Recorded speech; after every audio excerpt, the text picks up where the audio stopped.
Look at you, Forge girl, all smoke and trouble. Better that than hiding behind a church face and a weak spine. You'd stand with a woman like that?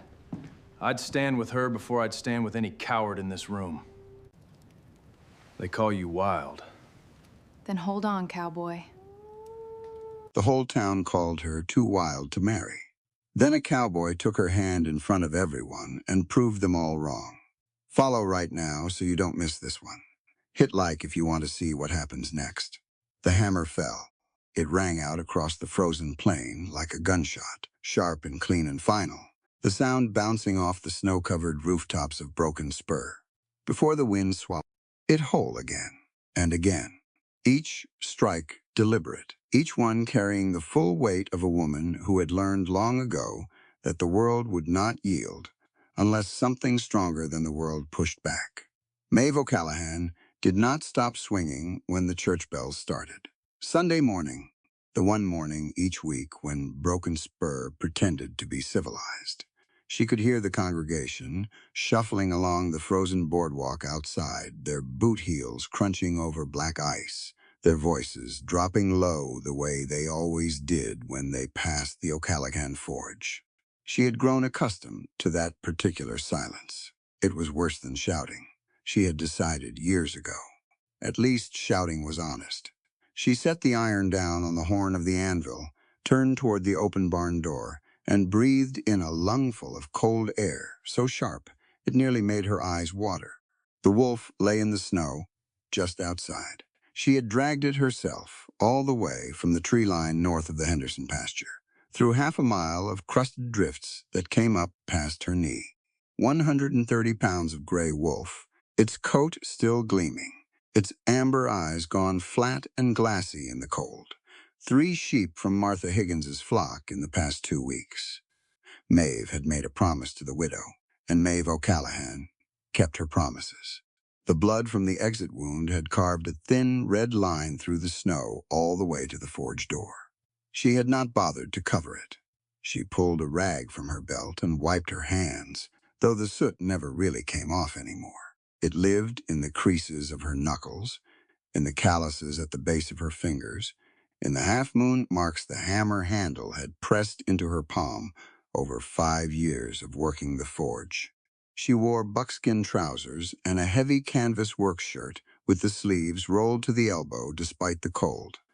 Her dark red hair was pinned back carelessly, already coming loose. She had a Sharp's carbine leaning against the doorframe, .50 caliber. Her father's rifle, technically, though Sean O'Callaghan would never hold it steady again. She stepped outside into the brittle morning and watched the churchgoers pass. Mrs. Alderman pulled her daughter's face away as if the sight of the wolf might corrupt the child's soul. Reverend Kane walked by without looking up, which she supposed was his version of mercy. 2 men from the mill slowed their pace just long enough to stare openly at her trousers, at the blood-stained snow, at the hammer-hardened set of her jaw. They said nothing. They rarely did, not to her face, but she had heard enough over the years.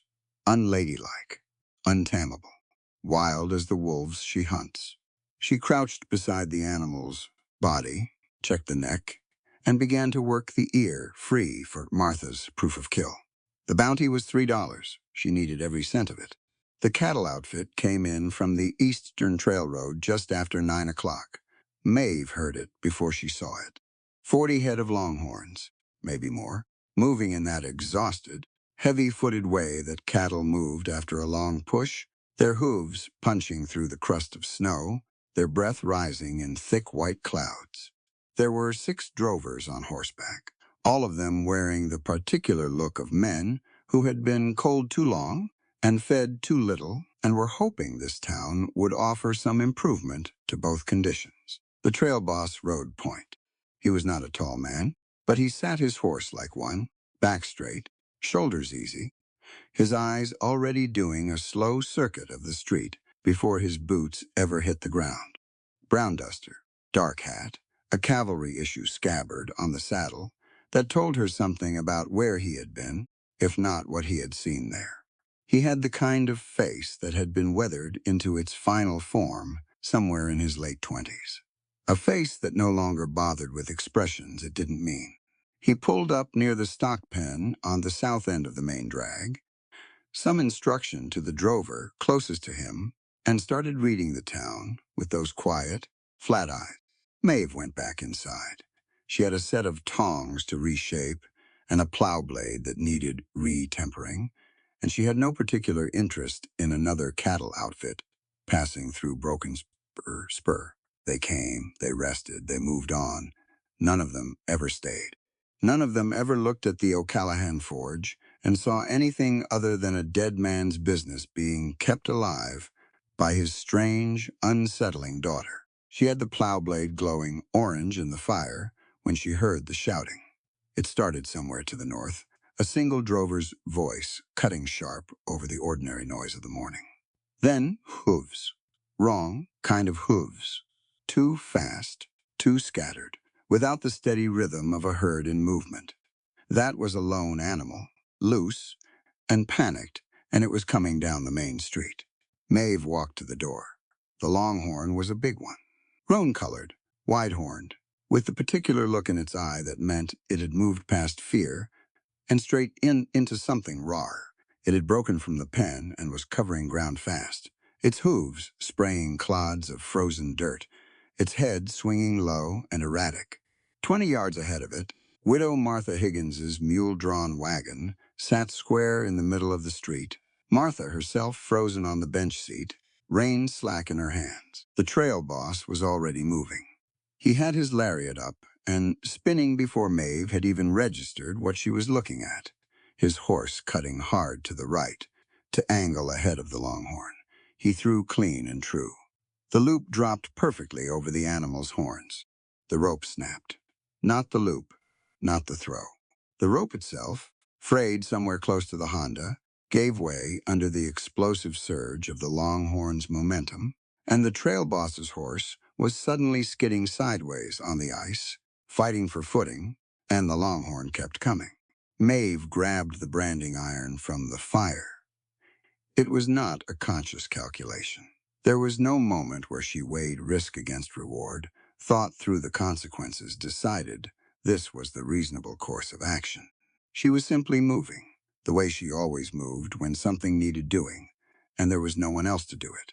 She crossed the distance between the forge door and the street in 4 long strides, branding iron extended, its tip glowing red-orange against the gray morning air. The longhorn saw the fire.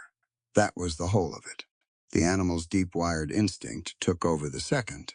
It registered the heat and the color, and it shied hard to the left, scrambling to change direction, its momentum carrying it wide of the wagon by a body length. It thundered past Martha's mule, which screamed and reared but held in the traces, and came to a heaving stop against the fence post at the end of the street. Maeve stood in the street with the branding iron, still raised. She lowered it slowly. Her pulse was steady. She had stopped noticing the thing her pulse did in moments like that years ago. There were sounds from the street around her now, bystanders who had frozen in doorways beginning to breathe again. One of the drovers swearing with genuine feeling from somewhere behind her. You, the trail boss. He had brought his horse under control and was coming toward her, not fast, but with the deliberateness of a man who had something to say and intended to say it completely. He pulled up close enough that she could see the color of his eyes, brown, steady, presently irritated. That animal could have put a horn through you before you got within 10 feet of it. Maeve looked at him without blinking. It didn't. Could have. A lot of things could happen. She turned and glanced at the longhorn, which was still breathing hard at the fence, its sides heaving. None of them did. The trail boss dismounted. He was studying her with an expression she recognized. It was the expression men wore when they were trying to decide whether what they had just witnessed qualified as courage or something that needed a stronger word. He looked at the branding iron in her hand, at the soot on her face, at the buckskin trousers, at the Sharp's carbine visible through the open forge door behind her. This country has enough graves, he said, for folks with a death wish. The words landed flat, and even like he was stating a fact he had observed personally, which she suspected he had. She should have let it go. Another morning she might have. But Martha Higgins was sitting white-knuckled on the wagon bench 20 yards away, and the Reverend was already moving along the edge of the gathering crowd with that particular look on his face. The look that preceded sanctimonious commentary about women who didn't know their proper place. Maeve felt something harden in her chest. "This town only digs graves," she said, "because men like you stand by while the weak get trampled." She held his gaze when she said it. She always held the gaze. The trail boss was quiet for a moment. She had expected anger. Men usually responded to that kind of statement with anger, because anger was easier than examining whether she was right. Instead, he tilted his head slightly, the way someone did when they were genuinely considering a thing. Then, one of his drovers jogged up, and the moment closed. His name was Reuben Cole. She learned from the edge of conversation she caught while returning the branding iron and walking Martha's mule to the post in front of the general store. The drovers called him Rooster, though none of them said it to his face. He had come up from the Texas Panhandle with the herd, headed for a buyer in Colorado, and he had made this drive through Broken Spur twice before. The drovers talked the way men always talked when they thought no one worth talking to was listening. She had learned more about passing strangers this way than she ever had from introductions. She settled Martha's mule, tied the reins, and went back to check on her father. Sean O'Callahan was in his chair by the fire, the way he was every morning. A wool blanket across his legs and a tin mug balanced on the arm of the chair. He was a broad man who had once been broader, with thick forearms and hands that had shaped iron for 30 years. The hands still looked the part. The rest of him had kept inward since the accident, the way a building settled when the central beam gave way. He watched her come through the inner door with the quiet attention of a man who had stopped trying to pretend he wasn't watching. "Martha's wagon still got all its wheels," Maeve said. "I heard." Sean turned the mug in his hands. "Whole town heard. Heard everything else too."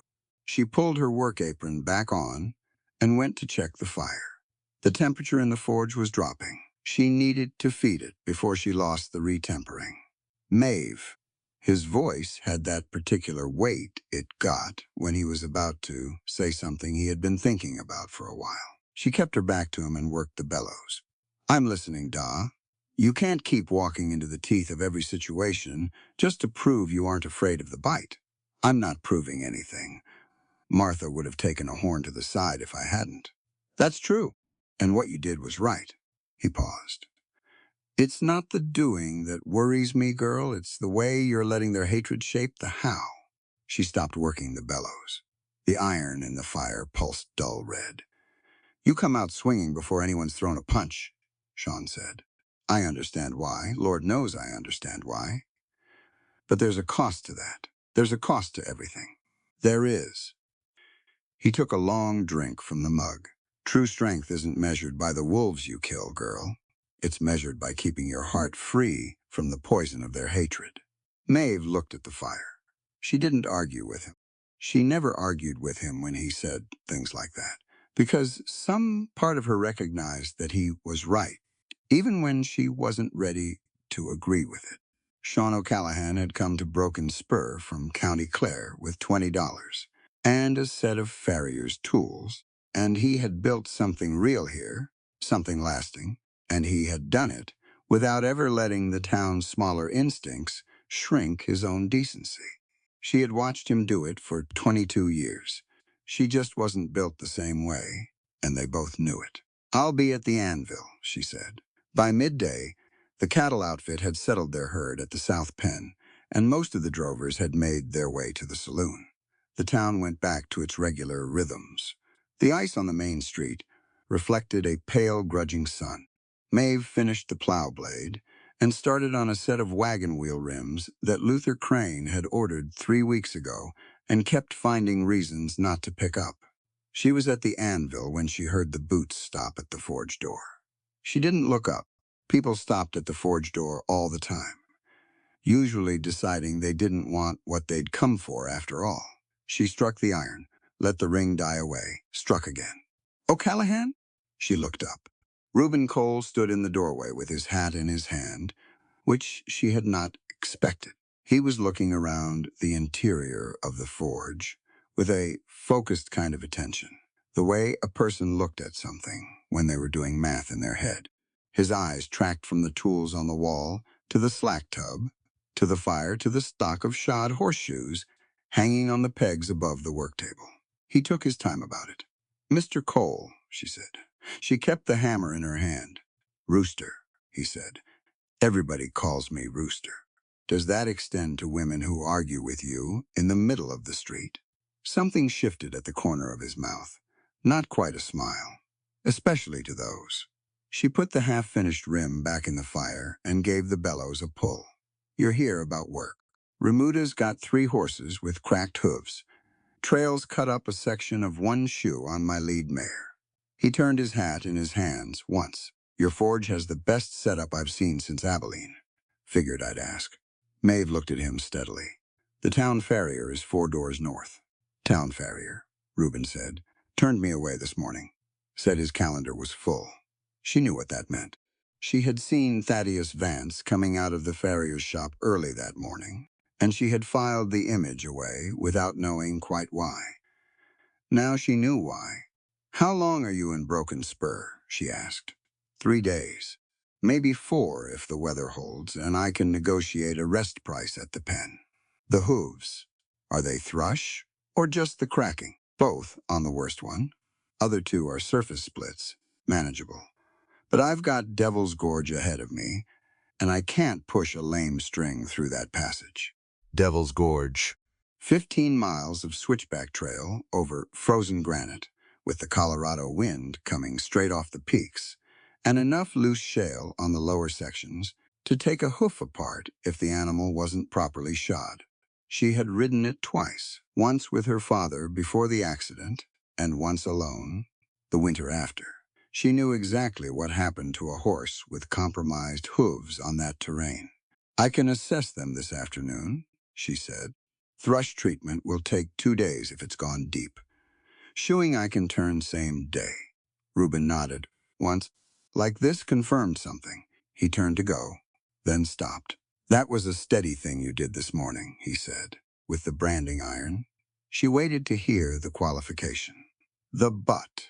However. The part where a man with steady eyes and good intentions still couldn't help adding a note of correction. It didn't come. "See you at the South Pen," he said. He put his hat back on and walked out into the cold. She stood at the anvil for a moment after he left, listening to the hiss of the fire and the distant lowing of his cattle from the pen. Outside, a gust of wind lifted a curl of snow off the rooftop across the way and sent it spiraling down over the empty street. Maeve thought about her father's words, keeping your heart free from the poison of their hatred.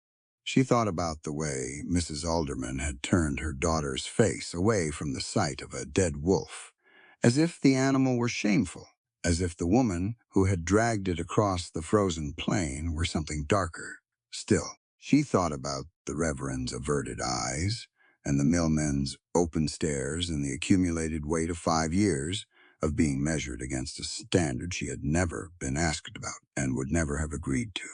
She picked up the hammer. She struck the rim once, clean, the ring of it carrying out through the forge door and into the cold morning air, and she did not stop to listen for what the town thought about the sound. She just kept working.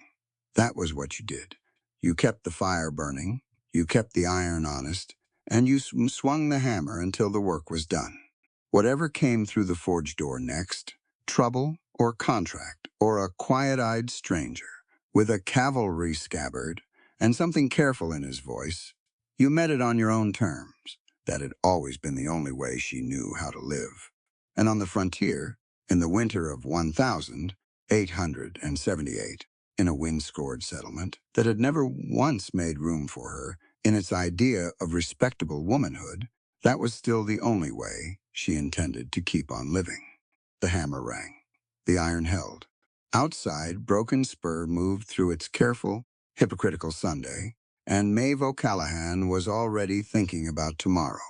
The South Pen smelled like cattle and cold mud, and the particular sourness of animals that had been pushed too hard for too many days. Maeve stood at the fence rail with her arms crossed and did a slow count. 43 head of longhorns, mixed age, mostly steer, with 4 cows and a pair of young bulls that had the restless, shoulder-rolling energy of animals who had decided the fence was a suggestion. The herd had the gaunt look of a long drive, ribs showing more than they should, coats rough and dull. They had made it through whatever the panhandle had thrown at them, but just barely, and now they needed feed and rest in equal measure before the mountain passage would be anything close to survivable. She moved along the fence toward the remuda pen on the eastern side, where the saddle horses and pack animals were kept separate from the herd. This was where the real problem was. She counted 7 horses in the remuda. One of them, a gray quarter horse with a deep chest and good bone, was standing with her left foreleg cocked at the ankle, not bearing weight cleanly, her head low and her ears pinned back at that shallow angle that said, "I am in constant pain, and I have been for longer than you know." Maeve made a note of her. The other 2 Reuben had mentioned were easier to spot once you knew what to look for. A bay gelding with a fresh chip on the outside wall of his right fore, and a stocky dun whose hooves had the slightly mushy quality at the heel that meant thrush had taken hold and was working upward. She climbed the fence rail and dropped into the remuda pen. The horses shifted.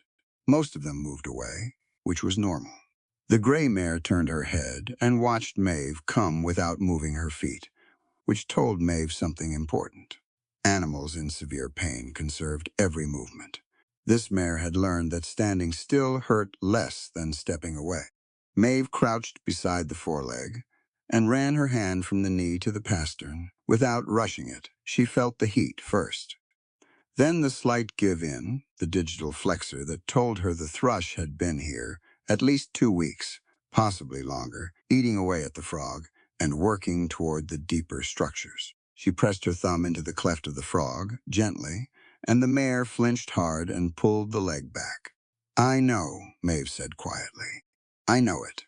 She stayed crouched for another moment, her hand resting lightly on the cannon bone, letting the horse adjust to the contact. Then she stood, checked the sole, and moved to the next horse. By the time Reuben Cole arrived at the pen gate with 2 of his drovers, she had finished her assessment and was standing in the center of the remuda with her notebook open, writing in the compressed, economical shorthand she had developed because paper was expensive and time was always short. "Well," Reuben said, "your gray mare is the serious one." Maeve did not look up from the notebook. Thrush in the left fore, deep into the frog, possibly touching the navicular bursa. She needs 2 days of copper sulfate treatment, clean bedding, and no weight on that leg unless it's strictly necessary. The dun has early-stage thrush, bilateral, caught it before it went deep. Treatment same, but his recovery window is shorter. The bay's chip is a surface fracture on the outer wall. I can rasp and shoe around it, but he needs 4 to 6 weeks on soft ground after Devil's Gorge, or that crack will work upward, and you'll lose the hoof wall entirely. She closed the notebook and looked at Reuben. "That's the honest assessment," she said. "If you want a less expensive one, I'm sure someone else will oblige you." Reuben's expression didn't change. "The honest one works fine." The drover standing to his left made a sound that was not quite a laugh. He was a big man, raw-boned and red-faced from the cold, with a black beard that needed attention, and some posture someone accustomed to being the loudest person in any given space. His name was Greer. She would learn later. Right now he was looking at her. The way a man looked at something he had already decided was not worth serious consideration. "No offense, boss," Greer said, keeping his eyes on Reuben rather than on Maeve, which was its own particular kind of dismissal. "But are we taking hoof diagnosis from a woman in trousers who smells like coal smoke?" Reuben said nothing. "The gray's been off her left fore since the Red River crossing." Greer crossed his arms. The farrier in Pueblo said it was just trail fatigue. Rest her a few days, he said. She'll be fine. The farrier in Pueblo was wrong, Maeve said flatly. Trail fatigue doesn't produce that degree of heat in the digital flexor. What she has is an infection that has been progressing unchecked for 2 weeks. If she goes through Devil's Gorge without treatment, you'll be walking her out the far side or leaving her on the trail. Greer looked at her directly for the first time. His expression suggested he found her tone objectionable. "Ma'am," he said, with the exaggerated patience men used when they wanted to communicate their own superiority without technically being rude, "I've been working remuda on cattle drives since before you were born. I think I'd know if one of our string was that badly off." "Then you've been working remuda for a long time," Maeve said. "And you still can't spot early-stage navicular involvement. That's a gap worth closing." The second drover, a younger man standing slightly behind Greer, pressed his lips together hard. Reuben was watching Maeve with that quiet, measuring attention she had noticed the first time she'd spoken to him. Greer took a step forward. "Look," he said, "I don't know who told you that you were qualified to make calls on another outfit's remuda, but we've been doing this a sight longer than—" "Greer." Reuben's voice was not loud. Greer stopped. "Let her work," Reuben said. Greer looked at his boss for a moment, then looked at Maeve, then made a sound in his chest and stepped back to the fence rail. Maeve turned back to the gray mare and let the moment dissolve. She had stopped requiring apologies from men like Greer some years ago. The apology was never the point. The work was the point. The Mustang was Greer's idea, which surprised her. She was coming out of the barn with a tin of copper sulfate solution and a hoof pick when she heard him talking to 2 other drovers near the gate. They were not bothering to lower their voices, which meant they were either unaware she could hear or they did not care. "I'll tell you what," Greer was saying. "I'll believe she's half the farrier she claims to be when I see her handle Devil." "Boss won't allow it," one of the others said. "Boss doesn't have to know until after." Greer glanced toward the pen where the Mustang stood alone in the far corner. "She wants to run her mouth about hoof assessment? Let her assess that one." Maeve set down the tin. Devil was in a separate pen, smaller, with reinforced rails, and there was a reason for that. He was a blue roan Mustang, barely 3 years off the range, with a brand on his hip that suggested at least one prior owner had already given up on him.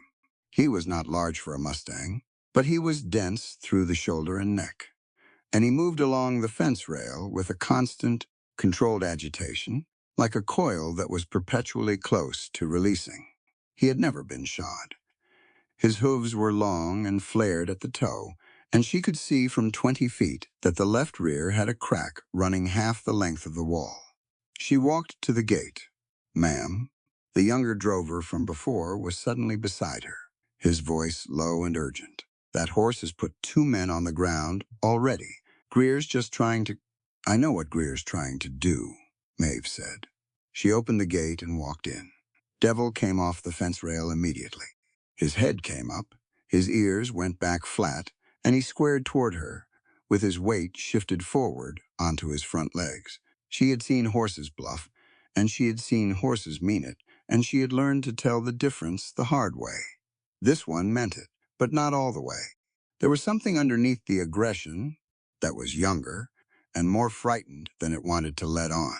She stopped walking. She stood square, neither advancing nor retreating, and she kept her body still. A horse that has been mishandled learns to expect sudden movement. Sudden movement confirms what fear has already told it, that the human in front of it is a threat, unpredictable, something to be driven away or destroyed. The counter to that was stillness. Pure, undemanding stillness that asked nothing and promised nothing and simply existed in the same space until the animal's nervous system began to accept it as something other than a threat. Maeve had learned this from her father, who had learned it from a Cheyenne horseman who had wintered near their first homestead when Maeve was 7 years old. The man had spoken almost no English, and Sean had spoken no Cheyenne, but they had stood together at the fence watching horses, and some things did not require translation. She waited. Devil dropped his head by 2 inches. His ears came partially forward, one swiveling toward her while the other stayed back, the hoarse equivalent of "I'm listening, but I reserve the right to change my mind." She took one slow step forward. He tensed. She stopped again. At the fence, Greer had gone quiet. She heard one of the drovers mutter something. She did not hear what it was, and she did not care. Her entire attention was on the angle of the Mustang's head, the tension in his neck, the placement of his weight. Another step, another stop. The horse blew air through his nostrils. A long, gusty exhale. His weight shifted back off his front legs. Maeve walked the remaining distance and put her hand on his neck. He flinched once, hard, and stood. She kept her palm flat against his coat and breathed slowly, audibly, letting him hear it, letting him track the rhythm. His muscles were tight as cable wire under her hand. She moved her palm forward to his cheek, scratched gently at the base of his ear, and felt the cable wire begin, very slowly, to loosen. She worked her way down his shoulder, his barrel, his hip, talking low the entire time, nothing in particular, just sound, the human voice as white noise. She crouched at his left rear and lifted the leg. He pulled it back once. She waited. He let her take it again. She ran her thumb along the crack in the hoof wall, assessed the depth and angle, noted that it had not yet reached the sensitive laminae, and set the leg down gently. From the time she had entered the pen to the time she walked back out and latched the gate behind her, 4 minutes and 50 seconds had passed. She knew because she had counted. She had made it a habit to count because men tended to dispute things that existed only in their own impressions, and facts with numbers attached to them were harder to argue with. She picked up her tin and walked back to Greer. 4 minutes and 50 seconds, she said. Left rear has a vertical crack mid-wall, hasn't reached the laminate. Corrective shoe rolled, toe. He'll support. I can have him going sound in 2 hours. Greer was looking at her differently. She could see him deciding what to do with that. Men like Greer had a complicated relationship with being wrong. Being wrong in front of their own people was uncomfortable. Being shown to be wrong by a woman they had publicly dismissed was a different order of problem entirely, because it required them to either acknowledge it openly or carry the dishonesty of pretending it hadn't happened. Greer uncrossed his arms and looked at the ground for a moment. "All right," he said. It was not gracious, but it was real. Maeve nodded and went back to work. Reuben had seen it from the barn door. He had come back from the general store to find his men clustered at the small pen rail and Maeve O'Callahan already inside with the Mustang. And he had stopped walking and watched the whole thing. He had not intervened, partly because she clearly did not need him to, and partly because he understood instinctively that any intervention from him at that moment would have diminished something that was happening between the woman and the horse and his crew in a way that needed to happen without interference. He had been running cattle drives for 6 years. He had worked with farriers in 4 states, men with 20-year reputations and specialized equipment, and the swagger that came with decades of recognized authority. He had seen exactly one other person in his life handle an unbroken Mustang with that particular combination of stillness and nerve. That person had been a Comanche woman on the Staked Plains, and she had been 60 years old and built like a fence post, and every drover who'd witnessed her work had been quiet for a long time afterward. He waited until Maeve had finished treating the gray mare's hoof and was rinsing the copper sulfate from her hands at the trough before he came over. "Greer set that up?" he said. "He suggested it," Maeve said. I agreed. "You didn't have to." "No." She dried her hands on the rag at her belt. But it helped. He understood what she meant. She had not gone into the pen to prove something to Greer. She had gone into the pen because winning the crew's trust would matter more than any contract language once they were deep in the canyon, where the only thing between a lame horse and disaster was a farrier who knew what she was doing, and drovers who believed her when she said so. I want to hire you through Devil's Gorge, Reuben said. Farrier and scout. I've got a delivery deadline in Colorado, and I need that passage made in under 3 days. Maeve dried the last of the moisture from her hands and turned to face him fully. As scout, I'd want primary say on route decisions in the lower gorge. The shale sections are unpredictable this time of year, and I know where the safe lines are. Agreed. And I want the wage in writing, drawn up before the outfit moves. Also agreed. He said it without hesitation, which she noted. Men who added delays and qualifications to reasonable requests were usually planning to revise those requests later. What are you asking? She told him the number. It was the number she needed. Not the number she thought she could get. Not the negotiating opening position she would walk back from gracefully. It was the exact dollar figure that, combined with the wolf bounty and 3 weeks of pending wagon work, would reduce her family's outstanding debt to Vance's bank from something catastrophic to something survivable. She had calculated it that morning at the anvil while waiting for the iron to come to temperature. Reuben was quiet for a moment. That's a fair wage for the work, he said. I'll have the contract written by evening. I'll send word to my father, Maeve said. She picked up her tool satchel. I'll need your gray mare stalled separately from the others. Clean straw, no contact with the other horses until the treatment's finished. In case there's anything else moving through the herd I haven't found yet, I'll see to it. She was moving toward the barn when his voice came again. O'Callahan. She looked back. Your father? Reuben said. He all right with you going through the gorge? It was a question she had not expected, and the unexpectedness of it landed somewhere complicated.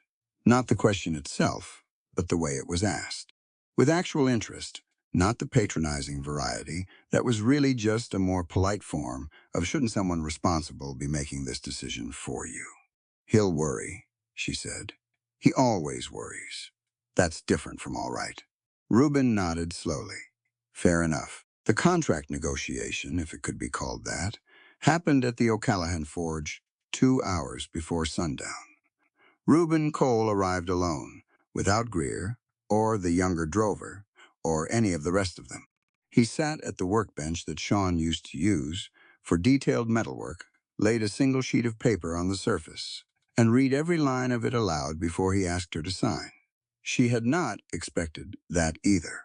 Sean sat in his chair by the inner door and listened to the terms with his eyes half closed and the look on his face of a man running arithmetic. When Reuben finished reading, Sean asked 2 questions about the route through Devil's Gorge, specific and technically detailed, and Reuben answered both of them directly, without condescension, which moved Sean's expression from cautious to something slightly warmer. Maeve read the contract herself. The wages were exact, the terms were clear, and there was a clause she had not asked for, but recognized the value of immediately, a provision holding the O'Callahan Forge legally indemnified against any claim of negligence arising from the herd's prior injuries sustained before the contract date. Reuben had included it without being asked. She picked up the pen. One more thing, Greer said. She looked up. Greer was standing in the forge doorway. She had not heard him come up. His hat was in his hand, which told her this was deliberate, not a casual intrusion. Greer, Reuben said, with a quiet warning in it. No, boss, Greer stopped. And, in the pause that followed, she could see him working through something that was genuinely difficult for him. I was out of line this morning, with the Mustang. He said it to Maeve directly, not to Reuben, not to the middle distance. You knew what you were doing, and I made it harder than it needed to be. That wasn't right. The forge fire hissed. Outside, wind moved along the eaves. You held the fence while I worked, Maeve said. That was something. It was the most she was going to give him, and they both understood that. It was also accurate. After the Mustang, Greer had stayed at the rail for the remainder of the afternoon, not helping, not interfering, but watching with a quality of attention that was different from what it had been in the morning. That kind of watching, quiet and genuinely observant, was a thing she respected. Greer nodded once and stepped back from the doorway. Maeve signed the contract. Reuben signed beneath her name. He blotted the ink, folded the paper once, and handed her the top copy. "We move at first light," he said. "Day after tomorrow, once your treatment's had time to work. I'll be at the South Pen before the sun's up." Reuben stood and reached his hand across the workbench. She looked at the hand for a moment. Then she took it and shook it once. Firm, the way her father had taught her to shake a hand. Knuckles level. Grip honest. No performance to it in either direction. "One thing I want you to understand," Reuben said, releasing her hand. "On my outfit, the person who knows a thing has the authority over that thing. You tell my drovers what a horse needs, they do it. You call a route decision in the gorge, we follow it. That's how I run a drive." Maeve looked at him. "Most men need to learn that from a hard lesson," she said. "Usually something expensive." "I've had a few of those," Reuben said. Sean made a sound from his chair. It took her a moment to recognize it as a suppressed laugh. She could not remember the last time she had heard that sound from him. After Reuben and Greer had gone, she stood at the forge door in the early dark and looked out at the main street of Broken Spur. The saloon windows threw yellow light across the snow. A group of men were coming out of the church hall, their breath fogging in the cold. Someone had built a bonfire at the far end of the street, more for light than warmth, and the sparks from it lifted and drifted and went out one by one in the black air above the roof lines. This contract would not change what the town thought of her. She understood that clearly. Tomorrow morning, or the morning after, or the morning after that, Mrs. Alderman would still turn her daughter's face away. The Reverend would still walk past the forge, with his eyes aimed somewhere over her head. The millmen would still stare. The same whispers that had followed her for 5 years would continue to move through Broken Spur's respectable Sunday circles. A woman who knew hoof anatomy and mountain routes, and how to read a frightened horse, was still in the accounting of this town, not a proper woman. And a contract with a trail boss from Texas would not rewrite that. But 3 horses would be sound for the mountain passage instead of lame. A gray mare would not be left on a trail. The O'Callahan debt to Thaddeus Vance would shrink from a disaster to a problem, and problems had solutions while disasters only had aftermath. That was what the work was for. She had always known it. The work was not for the town's approval. The work was for the actual material improvement of actual material conditions. A shod horse was a shod horse. A cleared debt was a cleared debt. These things existed whether Broken Spur approved of the hands that produced them or not. She went back inside. Her father had fallen asleep in his chair, his chin dropped to his chest, the tin mug still balanced on the armrest. She took the mug gently and set it on the work table without waking him. She put more wood on the fire and adjusted the damper so it would hold through the night without burning too hot. Then she went to the anvil and picked up the hammer.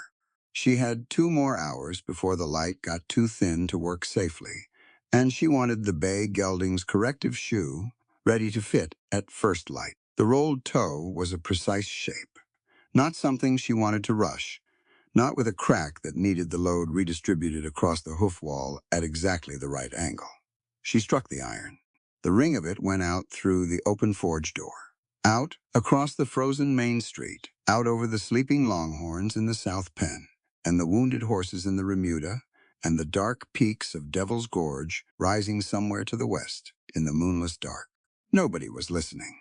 That had never stopped her before, and it didn't stop her now. She kept working. They moved out of Broken Spur at first light 2 days after the contract was signed.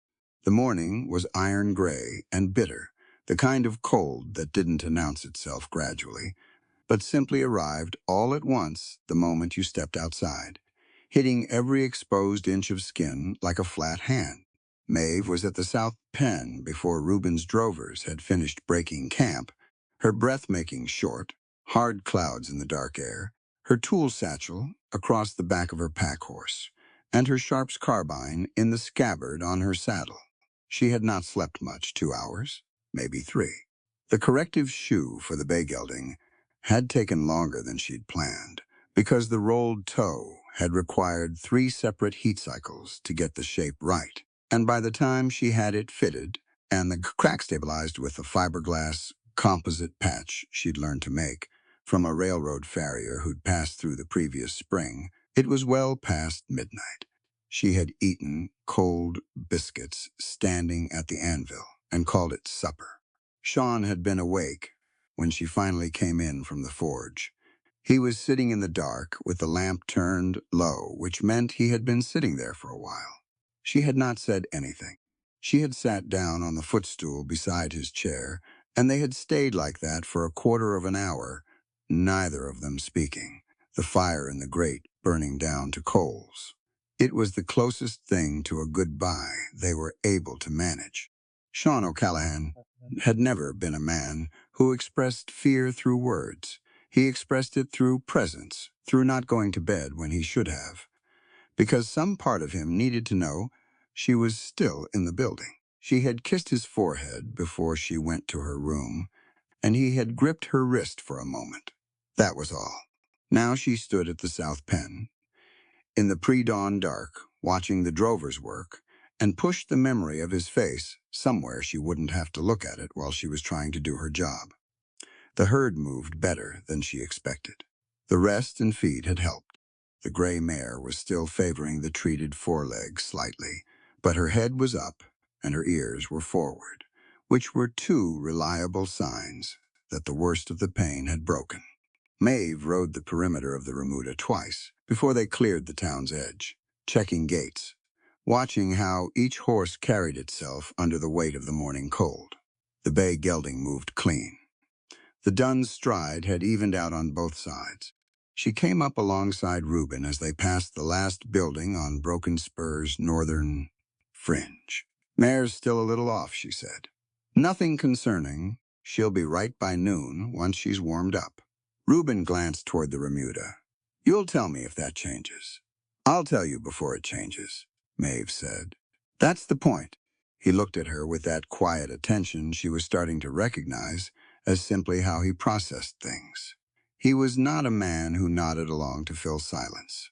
When he was actually listening, he went still, and you could see him taking the information somewhere internal and doing something real with it. "Good," he said, and turned his attention back to the trail ahead. The canyon swallowed them by mid-morning. That was the only word for it. The rock walls on either side of the trail rose from a gentle slope into something massive and indifferent, red and gray stone, running with long veins of mineral ice, the sky narrowing overhead to a pale strip of winter light. The temperature dropped another 10 degrees the moment they entered the shadow of the gorge walls. Sound changed too. The lowing of the cattle, the creak of saddle leather, the rhythmic percussion of hooves on frozen ground, all of it flattened and compacted, bouncing off the rock in ways that made distances hard to judge. Maeve moved to the point position. This was the part she had been hired for. She knew the lower gorge the way she knew the forge floor, by feel and memory, and the accumulated experience of having made mistakes here and learned from each one. There was a section about 2 miles in where the trail looked like it continued along the most obvious line, following the main creek bed, but where the creek bed turned treacherous in winter, the ice forming a deceptive surface over moving water that would not hold the weight of cattle. The actual safe line was 20 feet higher, along a shelf of solid granite that required a tighter single-file push but would hold the whole herd without incident. She had learned about the creek bed the hard way. Her pack horse's left front leg had gone through the ice on her second solo passage through the gorge, and she had spent 4 hours that day, standing in knee-deep freezing water, keeping the horse calm while she worked the leg free, afterward building a fire in the shelter of a rock overhang to get them both back to a temperature that would sustain continued life. The horse had come out of it fine. Maeve had run a fever for a week. She called the route. Change over her shoulder to Reuben without explanation. He passed the instruction to Greer. who passed it down the line, and the herd moved up to the granite shelf without debate. She noticed that. No debate. He had said his outfit followed the route caller's decisions in the gorge. He had meant it. They made camp in a broad, sheltered alcove midway through the gorge, where the rock wall curved inward enough to break the wind, and the ground was relatively flat. The drovers were efficient about it. This was a crew that had camped together enough times that the setup happened without much direction. Horses picketed, fire built, cook pot on within 20 minutes of the decision to stop. The cold was serious by then. Not dangerous if you were moving, but the kind that reached through layers and settled into joints and made everything slightly slower and heavier than it needed to be. Maeve unsaddled her horse and checked the remuda horses in order, starting with the gray mare. The mare's leg was warm from exercise, but not inflamed. The frog tissue still intact under the treatment wrap. She redressed it with fresh copper solution, applied clean bandaging from her kit, and moved down the line. By the time she was done, the drovers had eaten, and most of them had retreated to their bedrolls. The fire had burned down to a solid bed of coals that threw good heat without a lot of light. Maeve sat on the far side of it and worked on the split in the dun's rear hoof wall, cleaning the crack with a pick and working in a small amount of pine tar to seal it against the damp. Reuben sat down on the other side of the fire. He didn't announce himself. He didn't ask if she minded the company. He simply settled onto the log someone had dragged up as a seat, poured himself a cup of coffee from the pot on the edge of the fire ring, and began to field strip one of the revolvers from his belt. She watched him work for a moment, noting his method. He was systematic about it. Each component checked, wiped, and set in the same order each time, building a small line of parts on the flat rock beside him. The revolver was a Colt Peacemaker, not new, with the particular finish of a gun that had been carried a long time and maintained carefully. There were small marks on the grip that were not scratches from carelessness, but the specific wear pattern of a gun that had been drawn and reholstered thousands of times. He glanced up and found her looking. She went back to the dun's hoof without comment. A few minutes passed. The fire popped. Outside the circle of heat, the gorge was completely silent in the way. Only very cold, very empty places managed to be. No wind, no animals. Just the darkness and the rock, and the occasional creak of a horse shifting its weight at the picket line. "Your rifle's been throwing left," Reuben said. She looked up again. "How would you know that?" "Watched you track that mule deer this afternoon when it crossed the upper trail." He didn't look up from the revolver. "You adjusted your aim before you decided not to shoot. 1.5 degrees, maybe 2, to the right. You did it without thinking." She had adjusted. He was right. She had not thought about it consciously, because the correction had become automatic over the years. Built into her muscle memory the same way a hammering posture had been built in by the anvil work. The Sharps had a slight drift in its rear sight from a fall it had taken 2 winters ago, and the gunsmith in Broken Spur charged more than she could justify for the repair. "The rear sight's loose," she said. "I've been meaning to get it reset." Reuben set the reassembled revolver on the log beside him and reached across to where her Sharps was leaning against the rock wall.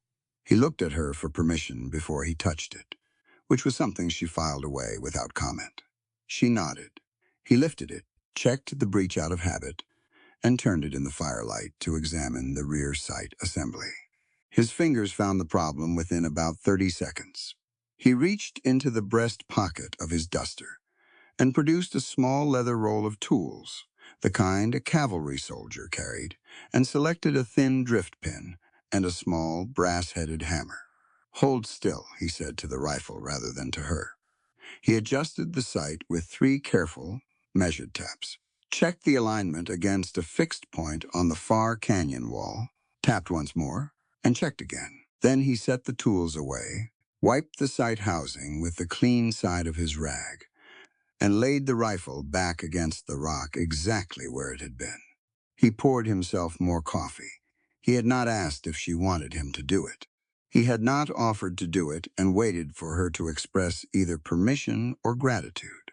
He had simply seen a problem, confirmed it was what he thought it was, fixed it, and moved on. There was something in that she could not immediately name but recognized as a form of respect she was not accustomed to receiving. It treated her and her rifle as things worth maintaining rather than problems to be solved or objects to be managed. "Thank you," she said. He nodded once into his coffee. Another stretch of quiet. Longer this time. The coals shifted and settled. One of the drovers in his bedroll said something in his sleep and went still again. "Sand Creek," Reuben said. She looked at him. 1,864. He was looking at the fire, his hands wrapped around the cup. "I was with the 3rd Colorado. 18 years old. I didn't fire. I want to be clear about that. But I was there, and I didn't stop it, and I've been carrying both of those facts for 14 years. Sand Creek. She knew what he was referring to. Everyone in the Western Territories knew, even if they didn't talk about it. A massacre. Cheyenne and Arapaho, mostly women and children, at their winter camp. The men responsible had called it a battle in their reports.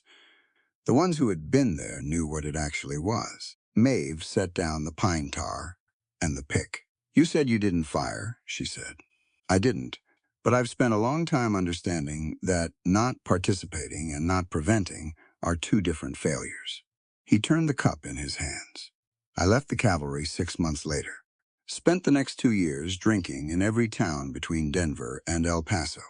Then I got tired of that and started driving cattle because it was work that went somewhere. You pushed north, you got somewhere north. You could see the progress of it." She understood that.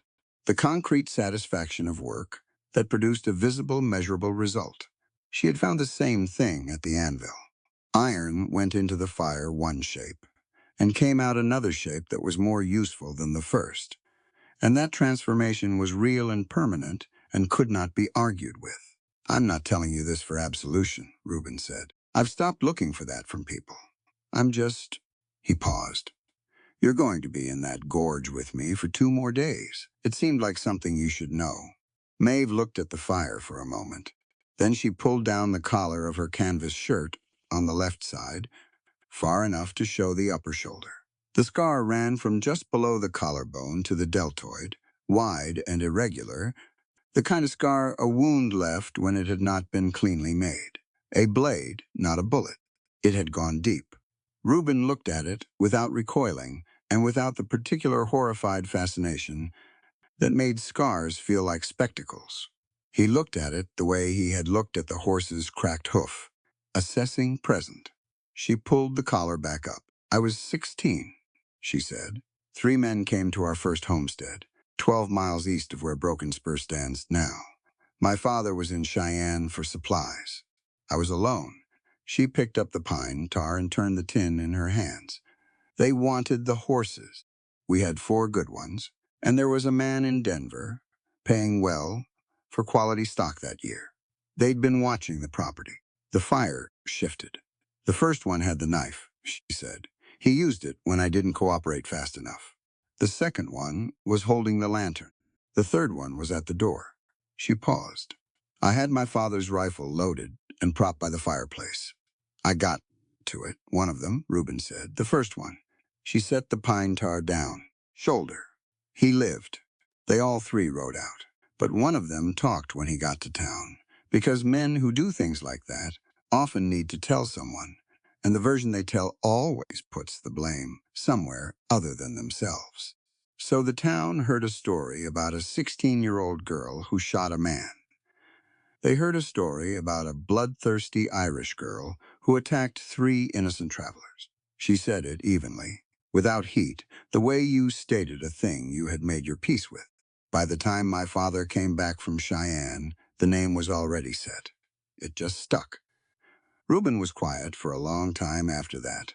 When he finally spoke, his voice was level and direct, without the softening that men sometimes added to difficult statements when they were talking to women, as if the softening were a kindness rather than a condescension. "A person who picks up iron to defend life," he said, never owes an apology to cowards who only know how to beg for theirs. Maeve looked at him across the fire. She had heard sympathy before. She had heard people tell her it wasn't her fault, that she'd had no choice, that anyone would have done the same. Those statements were well-meaning, and she had never found any real use for them, because they required her to revisit the event as a wound rather than simply as a fact of her history. What Reuben had said was different. It did not ask her to revisit anything. It simply stated a moral position, clearly and without apology, and let it stand. She turned back to the Dunn's hoof and went back to work. "The rear sight," she said after a moment. "How did you learn to adjust a sharp sight with a drift pin?" "Spent a winter in New Mexico with a man named Ira Cross. He was an armorer for the Ninth Cavalry, knew more about firearms than any man I've ever met before or since." Reuben poured the last of the coffee into his cup. He could diagnose a misfiring problem by sound alone. Said you had to listen to the gun the same way you listen to a horse. "Every mechanical thing has a voice if you pay attention. My father says the same about iron," Maeve said. "He used to say you could hear when the heat was right before you could see it. The color of the fire changes, but the sound of the metal changes first." Reuben looked up at that. "Does it?" "The crystalline structure in the iron is realigning when you bring it to working temperature. It produces a very faint sound, almost like a whisper. You have to be close, and you have to be paying attention. But it's there." She paused. "He taught me to listen for it before he taught me to read the color. Said if you relied only on what you could see, you'd always be half a second behind the work." Reuben considered that for a moment. That's a good way to teach anything. "He's a good teacher," Maeve said. And then, quieter, he was. The word landed in the air between them. Was. Past tense applied to a man who was still alive. It was the tense you used when the thing that made someone who they were had been taken, even if the person themselves remained. Sean O'Callaghan was still alive, still sharp in his thinking, still capable of more wit and warmth than most men she knew. But the forge was gone from his hands. The hammer was gone. The thing he had built his identity around for 30 years had been removed from him in 3 seconds by a chain that snapped under load and drove an iron bar across his spine with the force of a fully loaded beam press. She had never said it out loud before, not in that particular way. Reuben did not offer condolences. He did not say he was sorry. He looked into the fire, and the look on his face said he understood the specific grief of watching a person remain present while something essential about them was taken, because he had seen some version of that himself. That was sufficient, more than sufficient. "You should sleep," he said, eventually.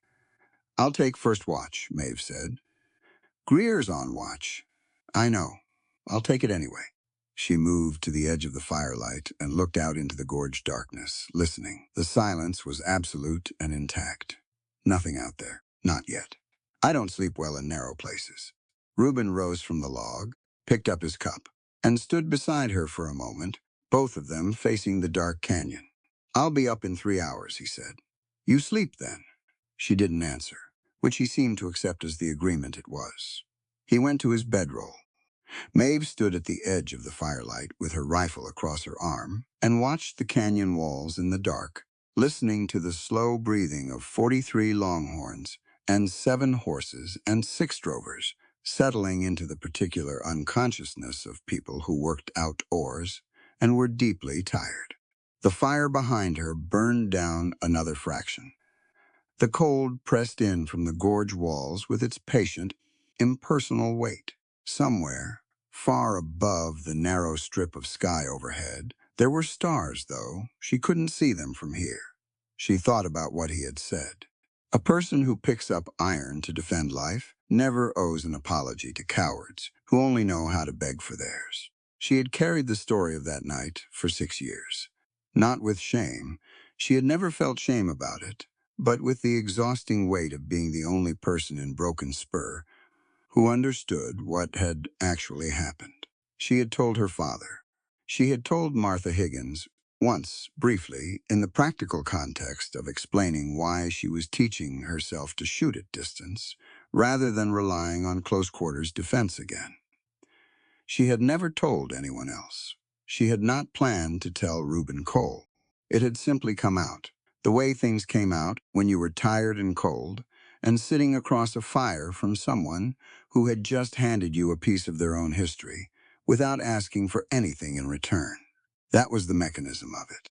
Trust was not built through declarations of trustworthiness.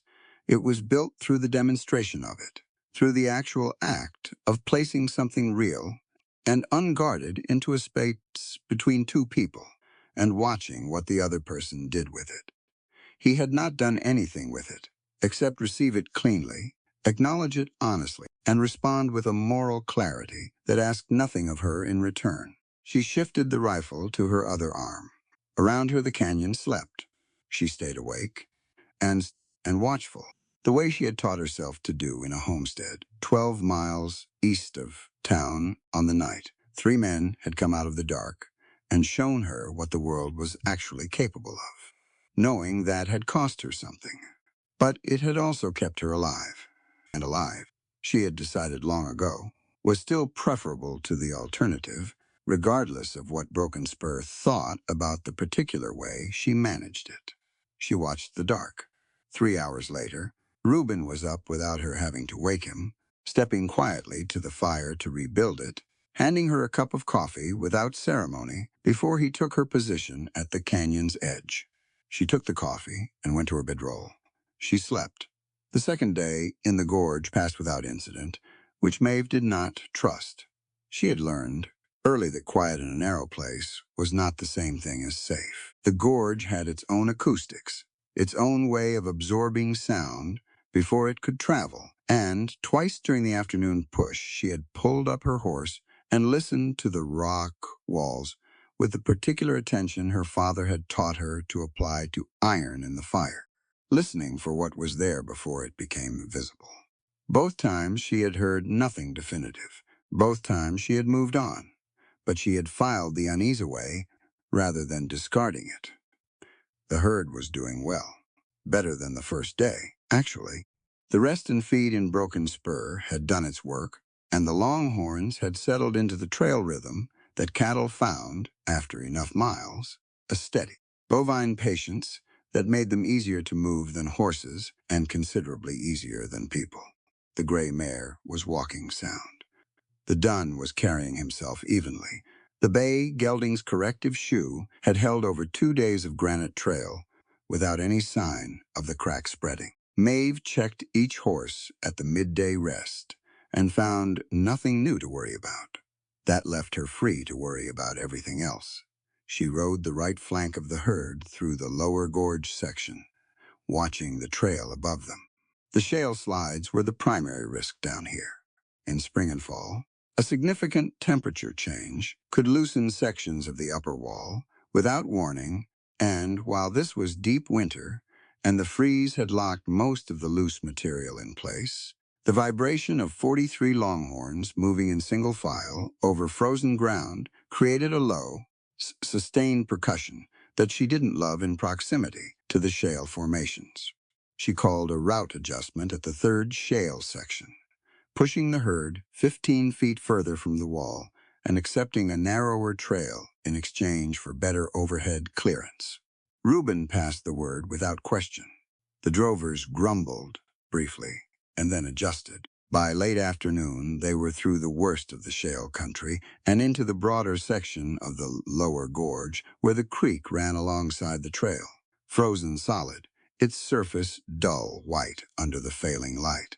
The walls were lower here and further apart, and the sky overhead widened back out to something that felt like actual sky, rather than a slot between two pieces of stone. Reuben called the camp.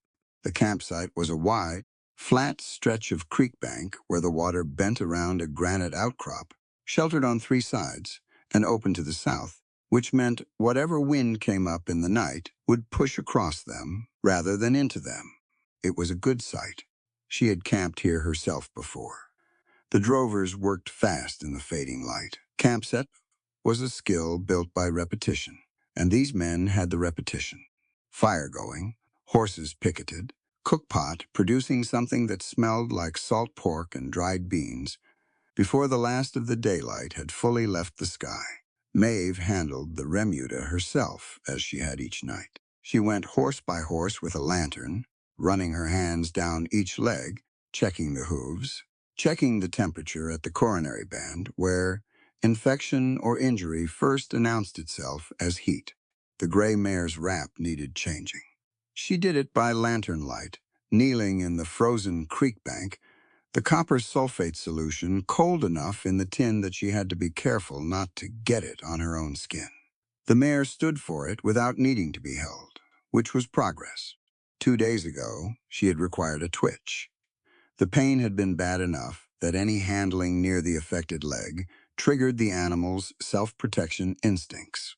Now she stood with her head low and her eyes half closed, the particular resignation of an animal that had decided the handling was connected to the improvement and had therefore reclassified it from threat to unpleasant necessity. "You're getting smart," Maeve told her. The mare's ear swiveled once. She was finishing the wrap when Greer came to the picket line to check his own horse, a heavy-set sorrel with a white blaze that he called General, with the unself-conscious affection men showed toward horses when they thought no one was paying attention. "How's she doing?" Greer asked. He nodded toward the mare. "Better than yesterday," Maeve said. "She'll be right when you come out the far end of the gorge." Greer crouched beside the sorrel and ran a hand down the animal's cannon bone. His technique was reasonably good, she noted. Not a farrier's technique, but a horseman's, which was different but not without value. He knew what he was feeling for, even if he couldn't have named all of it. "I've been watching what you do with them," he said. "The horses, the way you start from the ear and work back." "Diagnostic sequence," Maeve said. "You start at the head because that's where the horse tells you how it's feeling overall before you get into the specific structures. Ear position, eye brightness, whether the jaw is tight or relaxed. That gives you the general picture. Then you work toward the problem rather than going straight to it." Greer absorbed that. Most farriers go straight to the hoof. Most farriers are treating the hoof. "I'm treating the horse." She stood and capped the copper sulfate tin. "The hoof is just where the problem lives. The horse is the whole system." Greer was quiet. For a moment, "My father was a farrier," he said. "Died when I was 12. Didn't get much of a chance to learn it from him." Maeve looked at him. He was not looking at her. He was looking at the sorrel's leg with the focused attention of a man who was saying something sideways rather than directly, because direct was harder. "I'll show you the sequence properly tomorrow morning," she said, "before we move out." Greer looked up. "Yeah? You've got 7 horses in this remuda, and I've got 2 more days of trail. An extra pair of educated hands is worth more than 1 pair of expert ones." He nodded and went back to the sorrel and did not say anything else, but the set of his shoulders was different from what it had been. Supper was sparse and hot and eaten quickly. The drovers were tired in the clean, honest way that came from physical work in cold air, and most of them were in their bedrolls within an hour of eating. Greer took the first watch, walking the herd's perimeter, with the measured pace of a man who had done it 1,000 times. Maeve sat by the fire and cleaned her rifle. The sight adjustment Reuben had made 2 nights ago had proven itself that afternoon when she'd tracked a mountain cat moving along the upper gorge wall. She had not shot. The cat had not been interested in the cattle, just moving through its own territory, but she had held the bead on it for 30 seconds while it crossed a gap in the rocks, and the sight picture had been clean and true. Reuben's 3 taps with the drift pin had put it right. She worked the cleaning rod through the barrel and thought about what she had told him the previous night. It was not regret exactly. She had not said anything she wouldn't stand behind. But there was a particular vulnerability in having told a near stranger the foundational story of your damage, the event that explained most of the other events, and she was accustomed to carrying that story inside, rather than putting it in the open air where it could be examined. She thought about his face when she had shown him the scar. Present steady, no performance of shock or pity. And what he had said afterward. She was still thinking about it when the horses told her something was wrong. It was not a dramatic signal. The gray mare did not scream. The geldings did not rear. What happened was subtler and more reliable than any of that. The picket line went still in a way that was different from sleep stillness. 3 horses turned their heads toward the creek in the same direction at the same moment. The sorrel, General, lifted his muzzle and held it up, nostrils working. Maeve was on her feet with the Sharps before her conscious mind had fully processed what she had observed. She did not shout. She crossed the distance to Reuben's bedroll in 8 steps, crouched, and put her hand on his shoulder. He was awake before she applied pressure, which told her this was a man who did not sleep deeply in open country. A cavalry habit, she suspected, the kind that kept you alive. Horses are reading something at the creek, she said, quiet and level. East side. He was sitting up and reaching for his revolver in one continuous movement. Greer, I'll get him. She straightened. Wake the others quietly. No lanterns. She moved toward the creek perimeter, staying in the shadow outside the fire's reach. The fire was a problem. It lit their camp and blinded them to everything beyond its radius. She moved wide of it, letting her eyes adjust to the dark, and found Greer at the eastern edge of the herd. Greer. She kept her voice below the sound of the creek. Something's moving on the east bank. Wake the hands, no noise. Greer's face in the dark told her he had already sensed it. How many? Don't know yet. Horses smelled something. Didn't hear it. That meant they were on foot or had left their horses a distance back. Either way, it meant deliberateness. Random travelers in a gorge at midnight did not leave their horses behind. She moved to the creek edge and crouched behind the granite outcrop, looking across the ice. It took her 2 minutes of careful looking to find the first one. Movement in the willow scrub on the far bank, subtle, the dark shape of a person using the willows for cover. She tracked slowly and found a second shape 30 feet to the north. Her count stopped at 5 before Reuben was beside her. 5 on the far bank, she murmured. Maybe more I'm not seeing. He looked. She could feel him processing, the same quiet efficiency he brought to everything. They're flanking to cross at the North Bend, he said. She had been thinking the same thing. The North Bend was the only section of the creek where the ice would reliably hold a person's weight without the creek and give that would announce the crossing. Someone who had scouted this location had planned accordingly. They come across the North Bend. They hit the herd from the left, she said. Scatter them back down the gorge. Remuda's on the right, Reuben said. They scatter the herd first, then take the horses in the confusion. A horse theft operation. Large scale, well organized, and planned specifically around this campsite. That was not opportunity. That was advanced knowledge of the route. She and Reuben looked at each other in the dark. Greer, Reuben said, just above a whisper. He was already moving back. 3 men on the left to hold the herd from breaking south. You and Torres on the right. Protect the Remuda. The North Bend, Greer said. We know, Reuben said. Go. The drovers moved fast and quiet. She had not fully credited how well-trained this crew was until this moment. No one panicked. No one raised their voice. They spread to their positions like water filling a shape, instinctive and complete. Maeve stayed at the creek edge with her Sharps. Reuben came back beside her. Carbine range, she said. I can reach the far bank. Hold until they commit to the crossing. I want them on the ice when we answer. Can't pursue onto a frozen creek in the dark. She nodded. That was tactically sound. A man on ice in the dark was already in trouble. A firefight that pushed the attackers back onto the ice rather than across it shortened the engagement and reduced the risk to the herd. They waited. The shapes in the willows resolved slowly. She tracked the largest one as it moved north along the far bank, stepping carefully, testing the ice at the edge before committing weight.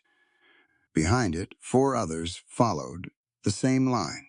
They were moving in silence, which was competent, but they were moving, which was the mistake. A stationary target in darkness was nearly invisible. A moving target, however careful, displaced the shapes of things around it and announced itself to eyes that had been in the dark long enough. The lead figure set both feet on the ice. "Now," Reuben said. Maeve fired. The Sharps had a distinctive voice. There was no other rifle on the frontier that sounded quite like it. A deep, flat crack with a concussive quality that bounced off canyon walls and filled the gorge completely. The muzzle flash was brief and brilliant. The lead figure on the ice dropped and rolled back to the bank. Not dead. She had aimed for the upper leg. She had not been trying to kill. What she needed was the crack of the shot, the muzzle flash, and the evidence that whoever was on the far bank was looking at a Sharp's carbine in the hands of someone who could use it. That was sufficient. The figures on the far bank scattered. Two of them crashed back into the willows. One of them tried to push forward, and Reuben's revolver spoke twice, fast and accurate, and the man went sideways off the ice. What followed was not a battle in the dramatic sense. It was a firefight in the technical sense, controlled, brief, and grounded entirely in suppression rather than annihilation. Maeve worked the Sharps with methodical speed, reloading from the bandolier at her hip, placing each shot to obstruct and drive back rather than to kill. Reuben covered the approach angle with the peacemaker. The drovers on the far flanks held their positions, their own rifles visible at the perimeter, visible being the critical word. 5 rifles visible in a defensive perimeter sent a clear message to anyone doing the arithmetic on the far bank. The arithmetic was not favorable. It was over inside 6 minutes. The shapes in the willows pulled back north. She could hear them retreating, the sound carrying in the cold gorge air, the footsteps of men leaving in a hurry without their wounded, which told her 2 things. They had not expected real resistance, and they were not loyal enough to each other to slow down for the injured. The gorge settled back into silence. Reuben went first. He crossed at the lowest section of the creek ice himself, testing each step, and came back with the wounded man before Maeve had finished her second recount of the perimeter. The man was not badly hurt. The Sharp's round had taken him through the outer edge of the thigh, missing bone, missing the major vessels, a wound that hurt enormously and bled freely, but would not kill him in the next few hours. She knew this because she had aimed for exactly that result. They pulled him into the firelight, and Reuben put a boot on his chest and looked down at him with an expression that was not cruelty, but was also not patience. "Talk," Reuben said, "or I leave you for your friends to come back for. And they already left once tonight." The man talked. His name was Peck. He had been hired in Broken Spur 4 days ago, which meant 2 days before Reuben's outfit had even arrived in town. That detail made Maeve go still. Peck was not a professional outlaw.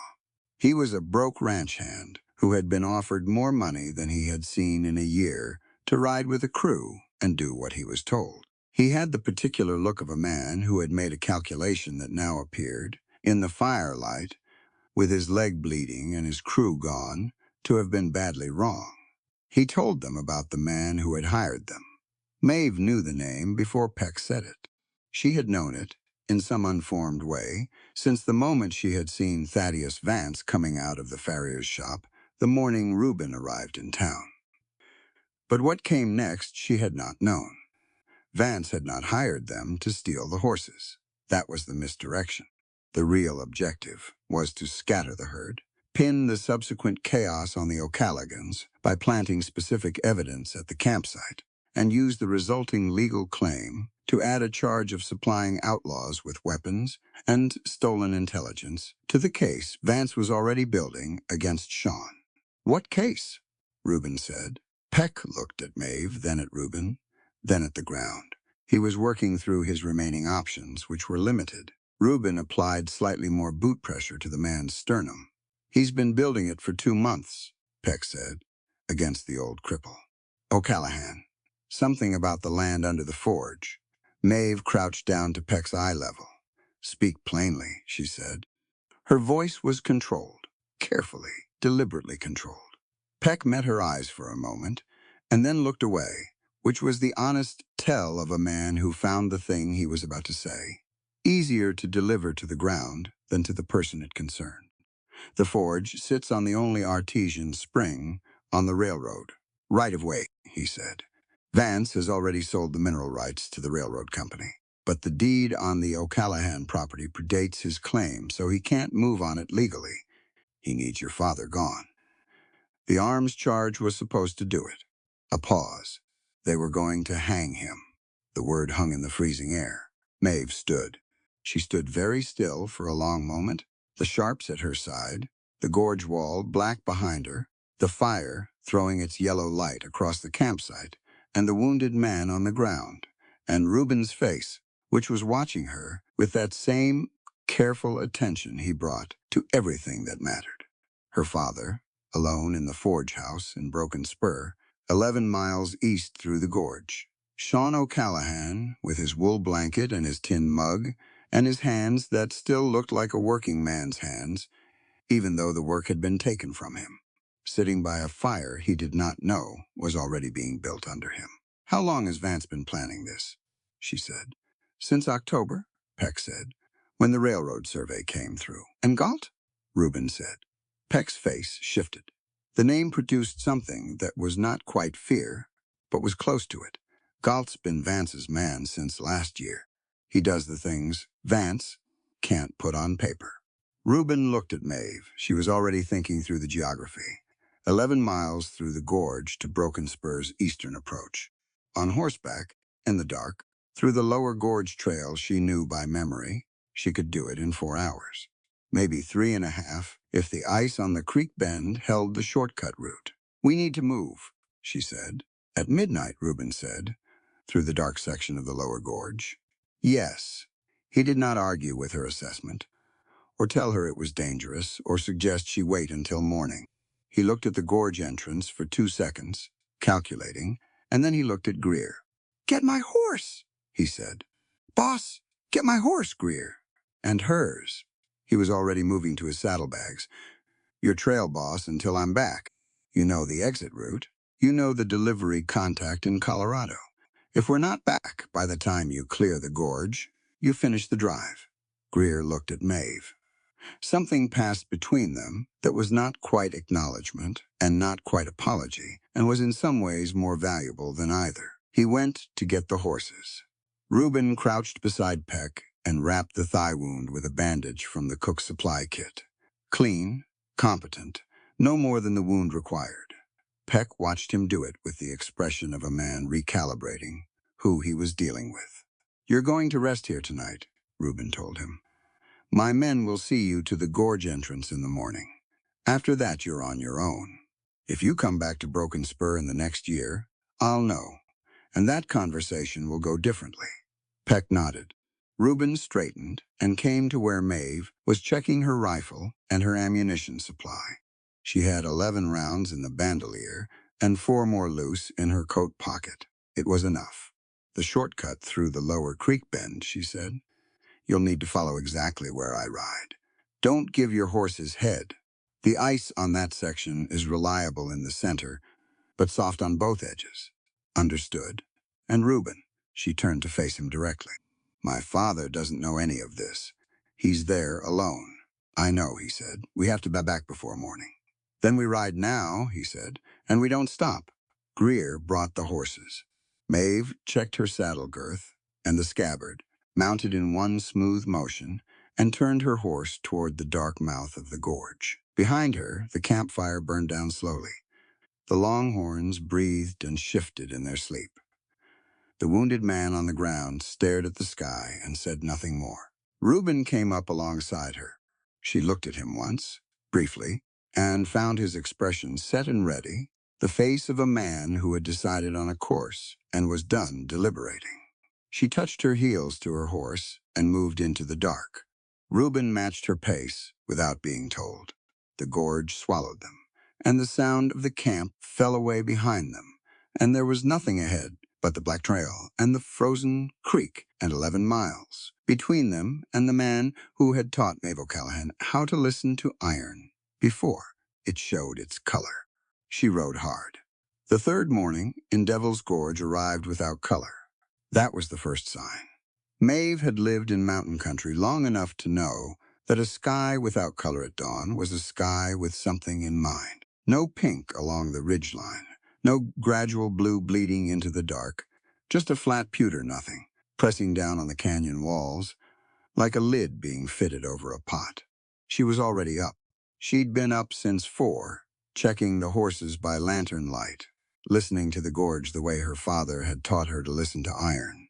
Before the visible sign, there was always a sound, a frequency shift, something in the air pressure that changed how sound moved through a place. The gorge was too quiet. Not the peaceful quiet of last night, the settled breathing of the camp, the horses drowsing on the picket line. This was a different quiet, the kind that came before weather, swallowed a place whole. She walked back camp and woke Reuben with a hand on his boot. He was sitting up before her hand pulled back. Storm. Yes. He looked at the sky for 3 seconds. That was all he needed. How long do we have? 2 hours. Maybe less. She looked north along the gorge trail. The upper section has no shelter. If we're caught in the narrows when it hits, we won't be able to move the herd. Reuben was already standing. Then we move now. They broke camp in 40 minutes, which was fast for a cattle outfit with a wounded remuda. The drovers worked without complaint, rolling bedrolls in the dark, pulling picketing stakes from frozen ground. Greer had the cook fire doused and the cook pot packed before most men would have finished lacing their boots. Maeve mounted and moved to the point position. The gray mare was walking sound. Not perfect, not the floating stride she'd carry in spring pasture, but sound. 4 hooves, bearing weight evenly, head up, ears forward. It was enough. It had to be enough. She set the pace and the herd followed. They made good time through the lower gorge. The trail was wide enough here for the cattle to move 2 abreast, and the longhorns had settled fully into the drive rhythm by now, that bovine steadiness that made them, in some ways, the most reliable creatures on the trail. They did not panic at shadows. They did not spook at the wind sounds building in the upper canyon. They just walked, their hooves a muffled drumbeat on the frozen creek bank, their breath rising in white plumes that the wind was already beginning to tear sideways. The temperature dropped another 10 degrees in the space of an hour. Maeve felt it in her ears first, then in the exposed strip of skin at her collar, then deep in the knuckles of the hand holding the reins. She pulled her scarf up and kept her eyes on the trail ahead. The first flakes came just past 8 o'clock. Not a warning, not a few exploratory crystals ahead of the main event. The snow arrived the way serious weather always arrived in a gorge, all at once, horizontal, with the kind of density that cut visibility to 30 feet inside of 3 minutes. The wind came with it, channeled by the canyon walls into something directional and vicious, driving the snow parallel to the ground rather than letting it fall. The longhorns balked. Cattle had opinions about weather, and this was the expression of one. The lead steers stopped walking and started turning their heads to the south, back the way they'd come, back toward Broken Spur and the pen and the feed they'd been pulled away from. When lead steers turned, the cattle behind them felt it. A ripple ran back through the herd, that particular agitation that preceded a turning movement. Push them. Reuben's voice came from behind her, carrying over the wind. Keep them moving forward. They stop now. They'll drift back, and we lose the whole morning. Maeve was already moving her horse to the left flank of the lead steers, pressing in close, turning them back to face the trail. She didn't shout. She didn't crack a whip. She just used her horse's body to make the alternative to forward movement more uncomfortable than forward movement itself. The lead steer held her eye for a moment, doing its calculation, and then swung its head back toward the trail and walked. The ripple reversed. The herd moved. She rode point through the worst of the narrows, the place where the gorge walls closed, to within 40 feet of each other, and the trail went to single file. The wind screamed through this section, truly screamed, a high, sustained note that made it almost impossible to hear anything else. She navigated by memory. Third turn, left. Big granite outcrop on the right. Trail drops 6 inches suddenly before leveling. The shelf of loose shale 40 feet past the outcrop pushed the animals to the right edge, away from the wall. She went through it all, by feel and by count, marking each landmark in her head as she passed it. Behind her, she could hear Reuben calling instructions to the drovers, his voice cutting through the wind in short, useful bursts. He did not over-explain. He told men what they needed to know in the fewest possible words, which was the sign of someone who understood that panic fed on noise. They made it through the narrows. The gorge widened again, and the wind, while still savage, lost that canyon-channeled ferocity. Maeve pulled her horse up on a flat section of trail and turned to watch the tail end of the herd come through. She counted, all 43. All the remuda, horses. All 6 drovers. Reuben came up beside her. He had ice in the brim of his hat, and his duster was white on the left shoulder, where the wind had built it up. "We're short on time," he said. "Exit is 2 miles. She pointed north into the white. "Trail rises from here, then flattens at the upper shelf. Once we hit the shelf, we're out of the main wind shadow, and it'll be clear riding to the Colorado side. Lead out." She turned her horse and rode. The ascent was the hardest part. Not technically difficult. The trail was wide, and the gradient was manageable.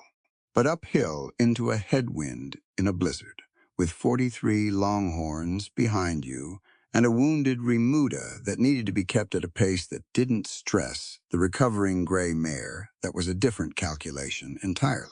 She held the pace at a slow, steady walk. Any faster, and the mare's treated foreleg would start to load wrong. Any slower, and the herd would start to compress against itself at the base of the slope, and the cattle at the back would start drifting. She watched the mare's gait every 20 strides. Even, even, slightly favoring even, good. The snow was building on the trail surface now, covering the landmarks she'd navigated by. She had about 8 inches of fresh snow over the existing ice, which changed the feel of the ground under her horse's hooves in ways she had to interpret through the saddle. The horse was doing the same thing she was, reading the surface one step at a time, trusting its own feet because its rider was trusting it. That cooperation, the one between a horse and a person who both understood they were in difficulty together, was the thing that moved her most about horsemanship. Not mastery, not control. Mutual navigation of a problem neither of them could solve alone. Halfway up the ascent, the herd stopped. She turned to look and saw immediately what had happened. A section of the trail that should have been solid rock was sliding under the cattle's weight. Not dramatically, not a collapse, just a slow, greasy give, a 1/4 inch of travel in frozen scree that was enough to make the lead steers decide they were not going forward. Maeve dismounted. She handed her reins back over her shoulder without looking, trusting someone to take them, and walked forward on foot past the lead steers to where the trail surface was doing what she'd felt it doing. She crouched and put her palm flat on the trail. Pressed down slowly. The surface shifted under her hand, maybe 2 inches before it found solid material beneath. She stood and walked back to Reuben. 20 feet of bad surface. Beneath it, the rock is solid. It'll hold cattle if they move fast, one at a time, and don't bunch. You want to push them through at pace? Yes, but the first animal sets the example. She took her reins back and mounted. I'll go across fast. They'll follow the horse. Reuben looked at the sliding section. He did not argue with her assessment. He looked at it, looked at her, and nodded once. She touched her heels to her horse and moved. The horse felt the surface change the moment its front hooves hit the bad section. She felt it tense beneath her, the gathering of every muscle in that specific way, a horse prepared either to balk or to trust. She kept her legs quiet against its sides, and her hands light on the reins, not pulling, not driving, just present, Just saying I am here. Keep going. The horse kept going. 20 feet. 10 seconds. The surface shifted and slid in small, uneven pulses under its hooves, and it kept going, quick and nimble, and came out the far side onto solid rock. She pulled up and turned to watch. Reuben was already pushing the lead steer from behind, his horse tight against the animal's flank. The steer went. Jittery, fast, unhappy, but it went. The next animal followed, and the next. The drovers controlled the spacing, holding animals back long enough to let the one ahead clear the section before releasing the next. It took 12 minutes.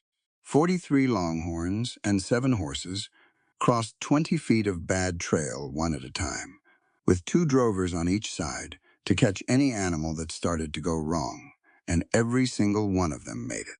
When the last pack horse came across, Maeve turned back to the trail and kept riding. Nobody cheered. Nobody said anything at all. That was the right response to surviving a thing through work rather than luck. You just kept moving. You filed it away, and later, much later, when you were somewhere warm and there was time, you might let yourself feel the relief of it. Not now. The upper shelf appeared out of the white 40 minutes after, a flat expanse of windswept granite broad enough to turn a wagon on, with the gorge falling away behind them and the Colorado slope beginning its long, pale descent ahead. The wind was brutal up here, nothing to stop it for miles in any direction, but the snow was coming down rather than sideways, and visibility had stretched back to 100 yards. The herd moved onto the shelf. Reuben called the midday rest. Maeve went straight to the horses, while the drovers set up whatever shelter they could manage in the open. She checked the mare first. The leg was holding. She moved down the line. She was at the Dunn's rear hooves when she heard Reuben's horse come up behind her. "You need to eat," he said. "I'll eat when I'm done here. You'll eat now and finish after. You've been at the point since before dawn, and you haven't put anything in yourself since last night." She straightened and looked at him. He had a piece of hardtack and a strip of salt pork in his gloved hand. Extended toward her with the same lack of ceremony he brought to everything practical. She took it. She ate it standing, watching the Dunn's left rear hoof while she chewed. Reuben stood beside her. He was eating something, too. They ate in the wind without talking, which was its own form of conversation, the kind that said, "We are in this same difficulty, and we are managing it." She handed the last bit of hardtack to the Dunn, who took it with more enthusiasm than anything she'd eaten in the last 12 hours had warranted. She was pulling her glove back on when she saw Reuben's hand. He was reaching for his saddlebag, and as his arm came up the sleeve of his duster, pulled back at the wrist, and she saw the tremor in his hand. Not large, not visible at any distance, but there, a fine, involuntary vibration moving through his fingers that had nothing to do with the cold. He saw her see it. He pulled the sleeve down. She turned back to the Dunn's hoof. She did not ask about it. She had seen enough of what men carried back from the war to know that the tremor had a name she didn't need to speak aloud. It had appeared in her father's hands once, after a piece of work had gone badly, after a moment of sudden violence in a situation he hadn't expected. Her father called it the shakes. He said it came when the body remembered something the mind had tried to put away. She reached into her coat and pulled out the flask of black coffee she'd filled before breaking camp that morning. She handed it across without looking at him. He took it. She heard him drink. "Thank you," he said. "The upper trail passes a shelter rock, about a mile out," she said. "Windbreak. We can hold there if the storm worsens before we hit the descent." "All right," he said, and nothing else. The wind screamed, and the cattle stood with their heads down and their hindquarters turned into it, which was what cattle did, and the drovers moved among them, checking for distress, and the horses on the picket line shuffled their feet and endured. She put the flask away and went back to work. The shelter rock was where she remembered it. A granite block the size of a barn, sheared off from the gorge wall sometime in the last geological age, and dropped on the upper shelf at an angle that created a real windbreak on its north face. Maeve had spent a night against this rock. Once alone, caught by weather, she had miscalculated. She had built a small fire in the angle of it and listened to the storm for 10 hours. She remembered exactly how to use it. She brought the herd around to the north face, and the cattle settled immediately, the way animals settled when they found cover. The drovers positioned the remuda horses in the center, protected on both sides by cattle that were too tired to care. It was not comfortable. It was survivable. Reuben came to stand beside her at the edge of the windbreak, and they both looked north. The storm was still moving, still building, if anything. The sky ahead of them was a dirty white-gray mass that had no visible top and no clear edge. "It's not lifting," he said. No, she'd known it wasn't going to lift. She'd known that since the early morning sky had shown her nothing. "We need to make a decision about the descent. If we wait for this to clear, how long? Could be tonight. Could be tomorrow." She watched the cloud mass. In 10 years of paying attention to this gorge, I've seen it hold a storm for 3 days. Reuben was quiet. "Your father's alone," he said. And it was not a question. She kept looking at the storm. "Yes, Vance has had since last night to act. If Peck's story was straight." It was straight. She did not have a good reason to be certain of this. But she was. Peck wasn't a man who could carry a complicated lie. He told us what he knew because he was scared, and it was easier than the alternative. What he told us was real. Reuben turned the situation over in silence. She could feel him doing it. The same careful quality of thought he brought to everything that had material consequences. "Trail conditions on the descent," he said. "Treacherous." She said it cleanly without softening it. "The upper section will be ice under fresh snow. The switchbacks are manageable in summer with pack horses. Right now in this, with cattle and a wounded remuda." She paused. "I wouldn't move the herd down until this lets up. But 2 horses." She looked at him. "2 horses and 2 riders who know the trail," he said. "Not the herd. Just us." She had been thinking it since the shelter rock. She had been thinking it, if she was honest, since Peck had spoken her father's name at the campfire, and her whole body had gone quiet in that specific way it went quiet when something she cared about was in danger. "The switchbacks are rideable," she said. "Slow. On foot in some sections.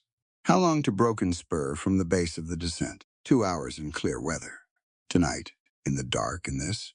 She looked at the storm. 4, maybe 5. Reuben turned to find Greer. Greer was already close, as if he'd been waiting. "You heard," Reuben said. "Enough." Greer looked at Maeve, then back at Reuben. "Go. I've got the herd. We'll hold here until the storm breaks, and then take the descent slow. Colorado delivery. I know the man, I know the price, and I've done the math on the drive." Greer's voice was flat and certain. "Boss. Go." Reuben clapped him once on the shoulder. That was all. He was already moving to the horses. Maeve untied her horse from the picket line and checked the saddle girth. She pulled the sharps from the scabbard and checked the chamber, then seated it again. She recounted her ammunition without thinking about it, the way you recounted anything critical before going somewhere it would matter. "Ready?" Reuben said from beside his horse. She mounted. "Yes." They moved out from the shelter rock and turned south, back into the gorge, back toward the descent trail and the town on the other side of the mountain. The wind hit them the moment they cleared the windbreak, a solid physical thing that pushed at their horses and plastered snow against every surface. Maeve put her head down and kept her eyes on the trail. They had gone perhaps a quarter mile back into the gorge when she heard it. Not the wind. Something in the wind, but different. A discreet sound carrying through the storm. She pulled her horse up. Reuben stopped beside her and listened. The sound came again. A footstep. On rock. Above them, on the left gorge wall, where a natural ledge ran parallel to the trail at a height of maybe 20 feet. Heavy enough to carry through the storm noise. Deliberate enough to be a person, not an animal. She did not look up. She kept her eyes forward. "Left wall," she said, almost below the wind. 20 feet. 2 of them, maybe 3. She felt Reuben go still beside her. "Keep riding," he said. Same pitch. Past the next bend, she touched her horse forward. Steady pace. Nothing hurried. If whoever was on the wall above was watching for panic, she didn't give them any. She rounded the bend in the trail, and the moment the rock face blocked the angle from the ledge above, she pulled up. She had the sharps out of the scabbard before her horse had finished stopping. Reuben had his peacemaker in his hand. He was looking back around the edge of the bend, using the rock face as cover. One man on the ledge, he said, coming down. Then she heard the second sound. From the trail ahead of them, not above. From the trail they were riding toward. She turned her horse to face south. A single rider came through the snow. She knew him before she could see his face clearly. She knew him from the way he sat his horse, the particular set of someone who had spent years in the saddle, but had learned it in a context other than honest work. He held himself like a man, accustomed to carrying the right to go wherever he chose without being questioned. She had seen him twice before, both times at Vance's side, standing slightly back and slightly angled, the way a tool positioned itself relative to the hand that used it. Frank Gold. He was not a large man. That was the thing people got wrong about men like Gold. The assumption that danger looked like size.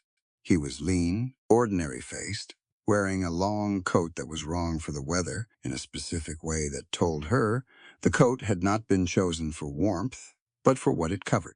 He had a rifle across his saddle, and one hand rested near the stock with the relaxed possessiveness of someone who handled a gun. So often they'd stopped thinking about the act of reaching for it. He pulled up 15 feet from her, Miss O'Callahan. His voice was conversational, polite, in the way that real politeness never sounded. Long way from your forge. She kept the shop, she said. Turn around, he smiled. It was not an angry expression or a cruel one. It was the expression of a man who found the current moment faintly amusing, the way a person found amusing. A situation where all the outcomes were already settled. I've got a message from Mr. Vance, Galt said. It's for you, actually. In a manner of speaking, he tilted his head. Your father's in the town cellar. Vance had him taken this morning before the snow. Conspiracy to provide material support to trail sap it. He's drawn up the indictment already. Circuit judge comes through Broken Spur at noon tomorrow. She did not move. Her hands did not move. Her horse did not move. Hangs at dawn, Galt said. And then a great many things happened in a small amount of time. The man who had been coming down from the ledge dropped to the trail behind Reuben. She heard the impact, heard Reuben's horse scream and lunge forward, heard the crack of a rifle from above, not from the man on the trail, from someone still on the ledge she hadn't found, and Reuben's horse bolted past her with an empty saddle. She turned. Reuben was down on the trail. He had come off his horse clean, or almost clean, and he was already trying to get up, one hand flat on the frozen ground, but there was something wrong in the way he was moving, a tightness in the left side of his body that wasn't how a man moved when he'd just been thrown. She understood in the same second she saw it. The rifle crack from above, the way he was holding his left side with his right arm now, trying to get upright, the thing that had gone wrong in his movement. He'd been hit. The man from the ledge was between her and Reuben, pulling a pistol from his belt. She had the sharps up, and she fired, and the man's pistol went across the trail into the snow, and he grabbed his shooting hand and dropped to one knee. She was off her horse. She crossed the distance to Reuben in 6 strides, got her arm under his right shoulder, and hauled him upright. He was heavy, and he was hurt, and he was trying to help her, and his left arm wasn't working right. She could feel the tension in him, the effort it was taking to hold his own weight, the thing he was fighting through, to stay on his feet.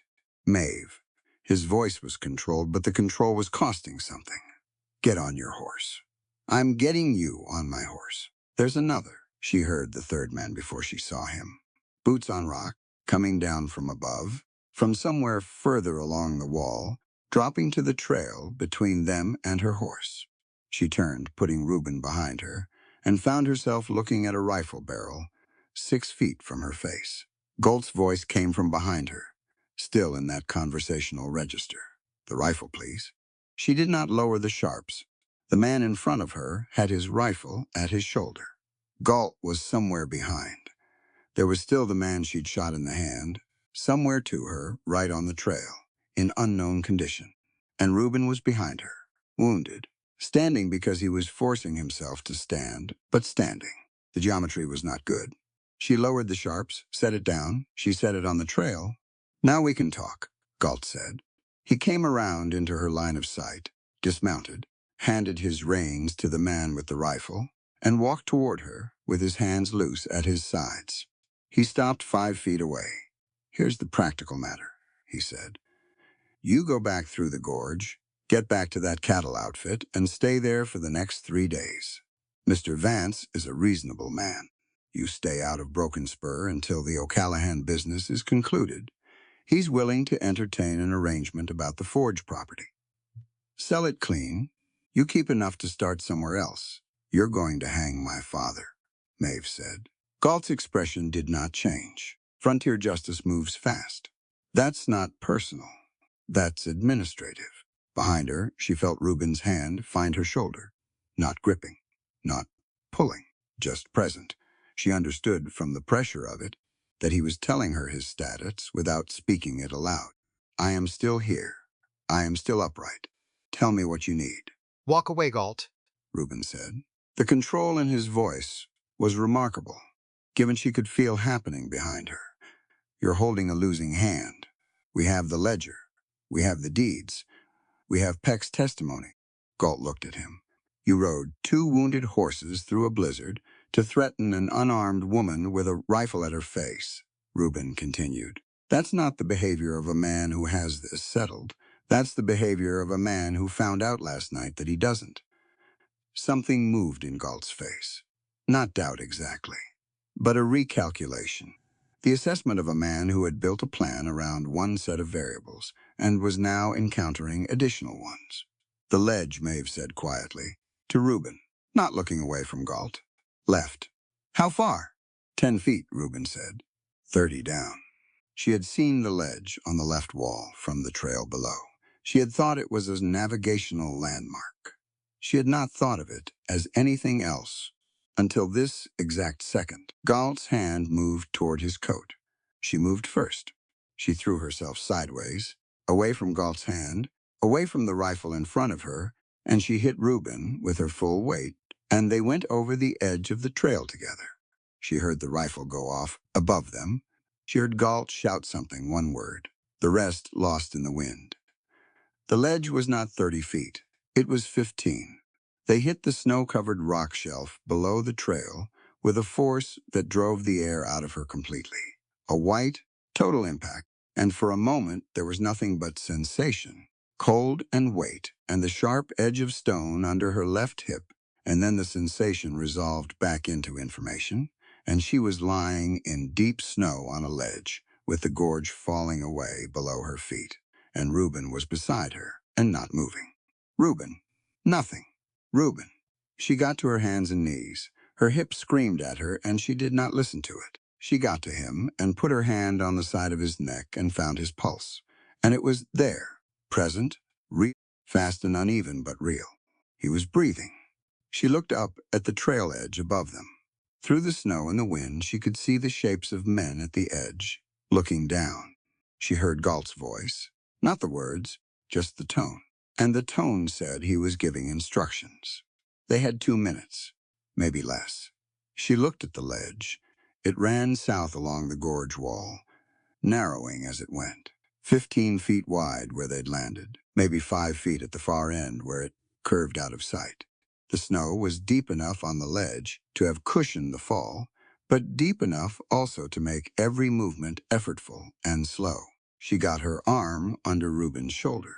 He came back to himself then, not full consciousness, something below that, a functional partial awareness, the kind that sometimes surfaced in injured people when the body decided it needed to participate in survival, regardless of what the mind was doing. His legs started to work. Weakly, inconsistently, but they worked. She moved him south along the ledge. The blood from his left side was dark on the snow, wherever he moved. She did not look at it. She looked at the ledge in front of them, and she moved him forward, one step at a time, into the white and the wind and the narrowing shelf of rock. Above them, on the trail they'd fallen from, she could hear Galt's men looking for a way down. She kept moving. The wind screamed through the gorge, and the snow came down, and behind them, the trail was voices and movement, and the sound of men who had decided this was not yet finished. She put her body between Reuben and the gorge edge, leaned his weight into the rock wall, and kept moving south. Her father was in a cellar in Broken Spur. The gallows would be built by morning, and she was on a ledge in a blizzard with a wounded man and no rifle and 4 hours of frozen trail between her and the town, where the man who had raised her was waiting to be hanged for something he had not done. She kept moving. The ledge curved around the rock face, and the voices above them faded, and the blizzard wrapped itself around the gorge like a closing hand. She kept moving. The ledge ended at a crevice in the rock face. Maeve saw it coming from 20 feet away and started calculating before she reached it. The crevice was narrow, maybe 3 feet across, with a natural rock bridge at the bottom where the two walls nearly touched. Below the bridge, a drop she couldn't see the bottom of. Above it, the gorge wall rising sheer and ice-covered for 40 feet before the upper trail. She looked back the way they'd come. The voices above them had stopped. That was worse than if they'd continued. Silence from Galt meant he'd found another way. A man who operated in this country, as long as he had, would know the terrain. He would know about the crevice. He would know where the ledge ended. "Hold here," she told Reuben. She eased him against the rock wall, and he leaned into it and stayed upright, which was all she needed from him right now. His face was pale in the gray stormlight, not the pallor of cold, but the specific pallor of blood loss, a flat, waxy quality around the mouth and under the eyes. His breathing was shallow. She could see it in the way his chest moved, too careful, too controlled, the breathing of someone managing pain with every inhale. She looked at the crevice again, 3 feet across. She jumped wider. In summer, in daylight, she'd have done it without thinking. But the ledge surface was coated in a 1/4 inch of new ice under the snow, and the far side of the crevice was the same. And if her foot slid on landing, she'd go over the edge and the fall would be finished before she knew it had started. She crouched and pulled her boot knife. She scraped the ice from a 2-foot section of ledge directly in front of the crevice, cutting down to the raw rock, making a clean launching surface. Then she crossed. She landed solid. Tested the far surface. Scraped a patch clean on that side, too, for Reuben. She went back across and looked at him. "I need you to jump this," she said. He looked at the crevice, then at her all right. No argument. No assessment of whether he was in condition for it. He knew the situation as well as she did. He took 2 steadying breaths, pushed off the wall, and crossed the gap. She caught his right arm on the landing and kept him from going forward when his left leg buckled. He grabbed the rock face with his right hand and held. "I've got you," she said. I know he straightened. It cost him, but he straightened. She kept hold of his arm, and they moved along the far section of ledge, and within 50 feet the ledge widened, and then sloped downward in a rough, natural ramp back to the gorge floor. She'd been on this section of the gorge wall before, from below, looking up at this exact formation without ever knowing it was a way down from the upper trail. She understood something useful about terrain in that moment. You saw different routes from different angles, and the routes you missed from one side were often exactly the ones that saved you from the other. They reached the gorge floor. She took a full account of where they were. 1/2 mile south of the shelter rock, where the herd was camped. 3 miles from the gorge exit on the Colorado side. And somewhere above them, Frank Galt was either still on the upper trail or finding a way down that she didn't know about. She needed to move. "Can you walk?" she asked Reuben. "I can walk." She had her doubts. She walked them north anyway, back toward the herd, because the horses were there, and without horses, the next several hours were simply not survivable. She kept him on the inside of the trail, against the gorge wall, away from the wind. He walked. It was not fast, and it was not easy to watch, but he walked. She talked while they moved, not about what had happened, not about Galt or her father or the hours they didn't have. She talked about the gorge.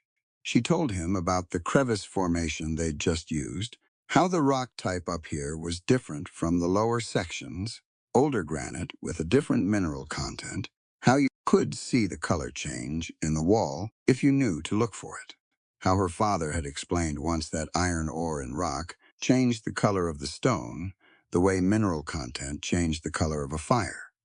Red stone for iron, green for copper, yellow for sulfur. She talked because talking kept them both measuring time in words rather than in pain and cold, and words moved faster. Reuben listened. She could tell he was listening, because he asked one question quietly, about the copper content in the green-veined sections of the lower gorge wall. That was enough. A man asking questions was a man still present. They reached the herd in 20 minutes. Greer saw them coming and was already moving toward them before they'd cleared the outer perimeter of cattle. He took one look at Reuben's left side, and his face went flat and purposeful. Rifle round? Round? Greer said. Yes, Maeve said. Still in him, I think. I haven't had time to check. Torres. Greer didn't raise his voice. Torres was already close enough to hear it. Get the pack horse. The one with the medical kit. Reuben sat down on a flat stone at the edge of the windbreak. He sat carefully, lowering himself by degrees, and Maeve could see in the set of his jaw what that cost him. She crouched in front of him and opened his duster, and then his shirt on the left side without asking permission. The wound was below the left ribs, high on the flank. Entry wound, clean and small. No exit wound on the back when she checked. The round was still in him, which meant she had to find it, because a bullet sitting against tissue in this cold was an infection that would kill him slower and less cleanly than the shot itself. She'd done this before. Once on a ranch hand who'd had a run-in with a trapped wolf and then ridden 4 hours before anyone had gotten a look at the damage. She'd used her father's tools, a pair of farrier's forceps that were not designed for the work but were what existed, and she had gotten the thing out by feel in firelight. She looked at Greer. I need firelight, forceps if you have them, and clean cloth. Whatever passes for clean out here. We've got a medical kit, Greer said. Military surplus. Reuben bought it in Cheyenne last spring after Torres took a horn to the shoulder. Get it, Greer went. She looked at Reuben. He was watching her with those steady brown eyes, pale and in pain, and watching her with that quality of attention that had not changed since she'd first seen it across the main street of Broken Spur. This is going to be unpleasant, she said. I've had unpleasant before, he said. Not from me. Something shifted at the corner of his mouth. It was brief. True. Torres brought the pack horse. Greer pulled the medical kit from the supply bags and opened it on the flat rock beside Reuben. She went through it fast. Forceps. Clean. She held them to the light, checking the joint for rust or debris, finding neither. Carbolic solution. A small brown bottle, half full. Needle and gut thread sealed in oilcloth. Cotton bandaging. A probe she didn't need. She set up what she needed in the order she would need it. Greer built the fire against the shelter rock and built it high for heat and for light, and 2 of the other drovers positioned themselves to block the wind from reaching it. The storm was still moving overhead, but the wind at the shelter rock had dropped to something workable. She pulled a section of iron rod from her saddlebag. She used it to shape horseshoes on the trail when she didn't have an anvil, thin, flat stock, that she could work with a small hammer against any flat surface. She laid one end in the fire. Reuben watched her do this without asking what it was for. He was a man who understood what preparation looked like. He was not going to ask her to explain it. She used the carbolic solution on her hands and on the forceps while the iron heated.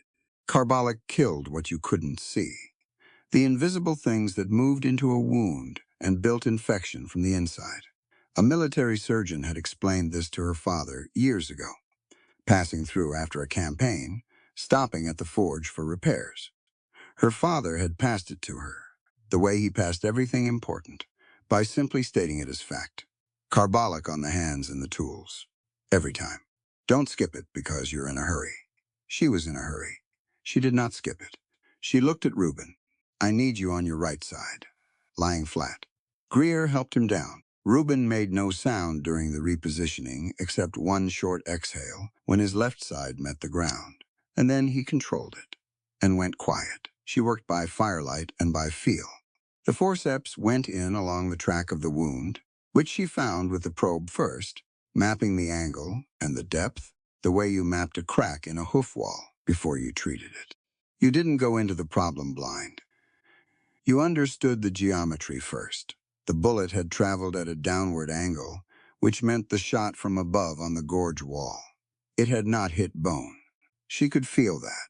It was sitting against muscle, deep against the lower external oblique, and the muscle had closed around it the way muscle did, which was what made extraction difficult and what made leaving it in so dangerous. She told Reuben what she was going to do before she did it. Not because she needed to, because he had earned the information and because a person going through something difficult was better equipped to endure it when they understood what was coming. Her father had taught her that too. When you worked on an animal in pain, you talked through what you were doing. You gave the creature your voice, even when it couldn't understand the words, because the steadiness of the voice was the message. She worked steadily. Reuben gripped the flat stone under his right hand, his knuckles going white, and he did not make a sound beyond the controlled breathing she could hear him managing. That kind of silence was not absence of pain. It was a decision. She understood that, and she worked as fast as she could without working sloppy. The forceps found the bullet. She felt it. The specific density of it against the tip of the instrument, harder than the surrounding tissue, unmistakable. She adjusted the angle of the forceps, got a proper grip, and pulled steadily. Not fast, steady. Speed in extraction toward tissue. Steadiness brought the object out along the path of least resistance. The bullet came free. Reuben's hand came off the stone and found her wrist. He gripped it, hard, not pulling, not stopping her, just holding on to something solid, while his body processed what had just happened to it. She held still and let him hold on. After a moment, his grip loosened. Done, she said. She set the bullet aside and went immediately to the iron rod she'd had heating in the fire. The end was glowing orange. She pulled it out and checked the temperature by eye, the color, the quality of the heat, the things her father had trained her to read before she was old enough to read letters. Cauterization closed the tissue and stopped the bleeding that forceps alone could not stop. It was painful in a way that was categorically different from what had come before. She knew this. She had no way to make it otherwise. Reuben, she said. He turned his head and looked at her, and she let him see what she was holding. And she waited a full 3 seconds so he understood what was coming. He put his head back down. She did it quickly, the one mercy she could offer. The sound and the smell were things she had encountered before, and she did not react to them. She kept her focus on the wound and on the work. Reuben made one sound. It was brief, and it was involuntary, and it told her the full extent of what she had put him through, which she would carry in her own way later, when there was time for it. She bandaged the wound with the cotton cloth, tight but not so tight it restricted breathing, and used the last of the carbolic on the outer layer. Then she sat back on her heels and let herself breathe. The fire cracked.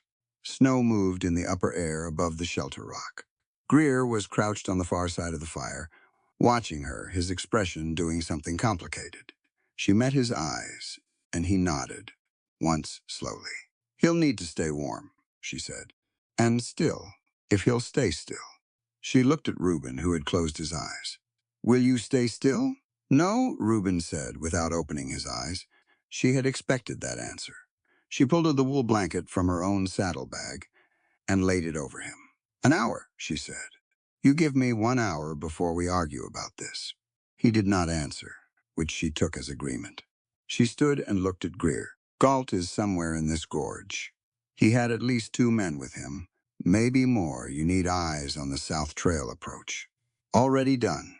Greer tilted his head toward 2 drovers at the south perimeter, barely visible through the snow. "After you went over that ledge, I had a feeling the night wasn't finished." She looked at him. "You saw that from the shelter rock?" "Yes." His voice was level, but there was something underneath the level that said the watching of it had not been easy. "I couldn't get to you fast enough. By the time—" He stopped. "You were already moving him." "It worked out," she said. "It did." He looked at the blanket-covered shape of Reuben by the fire. "Boss is going to be all right, if he rests and the wound doesn't infect." She looked north, toward the gorge exit, through the white, "which means we need to get him to Martha Higgins's cabin before morning." "Martha Higgins," Greer said. "The widow sheep rancher, east of Broken Spur? She's got a clean cabin, a stove, and she knows how to follow medical instructions. She's also the only person outside this outfit I trust in the current situation." Maeve looked at him. "If Vance has already moved on my father, Martha will know. She watches the town." Greer absorbed that. "How far is her cabin from the gorge exit?" 2 miles east, off the main road, in the timber. You won't see it from the trail, but you know where it is." "Yes." Greer was quiet for a moment. "Then take Torres with you. He knows the exit trail, and he knows how to handle himself." "I work better with 1 person than 2, Maeve said. "You work better with backup than without," Greer said, with a firmness she had not heard from him before. Not aggressive, just clear. "Take Torres." She considered arguing. She decided against it. Greer was right, and she was not in a position tonight where being right mattered more than being practical. "All right," she said. "Torres." She went back to the fire and crouched beside Reuben. He opened his eyes. "Martha Higgins's cabin," she said. "East of the gorge exit, 2 miles. We need to get you there tonight, I heard." He looked at the fire for a moment. "Your father, one problem at a time," she said. "Maeve." His voice was quiet. "If Vance moves at dawn, I know when Vance moves. I know what the circuit judge's schedule is. I know every road between this gorge and Broken Spur." She met his eyes directly. "I know how to get us there in time. But I can't do any of that if I'm carrying a dead man out of this gorge. So you give me the hour." He looked at her for a long time. 1 hour, he said. She stood up and went to check the horses. The hour passed in careful preparation. She inventoried every supply across the 2-pack horses that Torres would bring. Medical kit, restocked. Water, food, what little remained. She checked the horses' feet herself, all of them, running her hands down each leg in the lantern light. The gray mare was holding. The dun was sound. The horses that would carry them out of this gorge were in good enough condition for the night ahead. She checked her ammunition. Then she sat by the fire for 15 minutes and did nothing. She had learned in the last several years that there was a specific value in sitting still before a difficult thing. Not to rest, exactly. More to let the body collect itself, to let the scattered pieces of attention pull back together before you needed all of them at once. Her father had called it gathering. You gathered before the hard work, the same way you gathered your tools and your materials, because you were also a tool and materials. And arriving at a piece of serious work, dispersed and scattered, was like arriving with the wrong hammer. She gathered. She thought about Sean O'Callahan's hands, the way they'd looked on the morning she'd left for the gorge, resting on the arms of his chair, big and scarred, and still. The tin mug, the wool blanket, the sound of his voice saying, "I'll worry. That's different from all right." She let herself feel the weight of it, fully, for those 15 minutes. Then she set it down inside herself and stood up. "We move," she said. Torres brought the horses. Greer helped Reuben to his feet, and it was not a smooth or simple process. But Reuben was upright at the end of it, and he mounted with help. And once he was in the saddle, something in his posture changed. The saddle was a thing his body knew.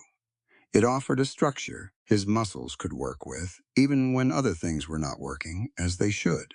She looked at Greer one more time. "Storm's going to break by midnight," she said. "Maybe earlier. Start your descent at first light. The trail's manageable if you go slow and you keep the cattle from bunching at the upper switchback." "I know," Greer said. "I know you know," she said. "I'm saying it anyway." He almost smiled. "Go, O'Callahan. We've got the herd." She turned north and rode. The gorge exit was 40 minutes at their pace, a little more. Torres rode behind Reuben, and she rode point, watching the trail for anything Galt might have left for them. Any sign of ambush or a position on the wall above. She saw nothing. Either Galt had decided the night's work was finished for now, or he'd pulled back to Broken Spur to report. Both possibilities concerned her. She filed them away and watched the trail.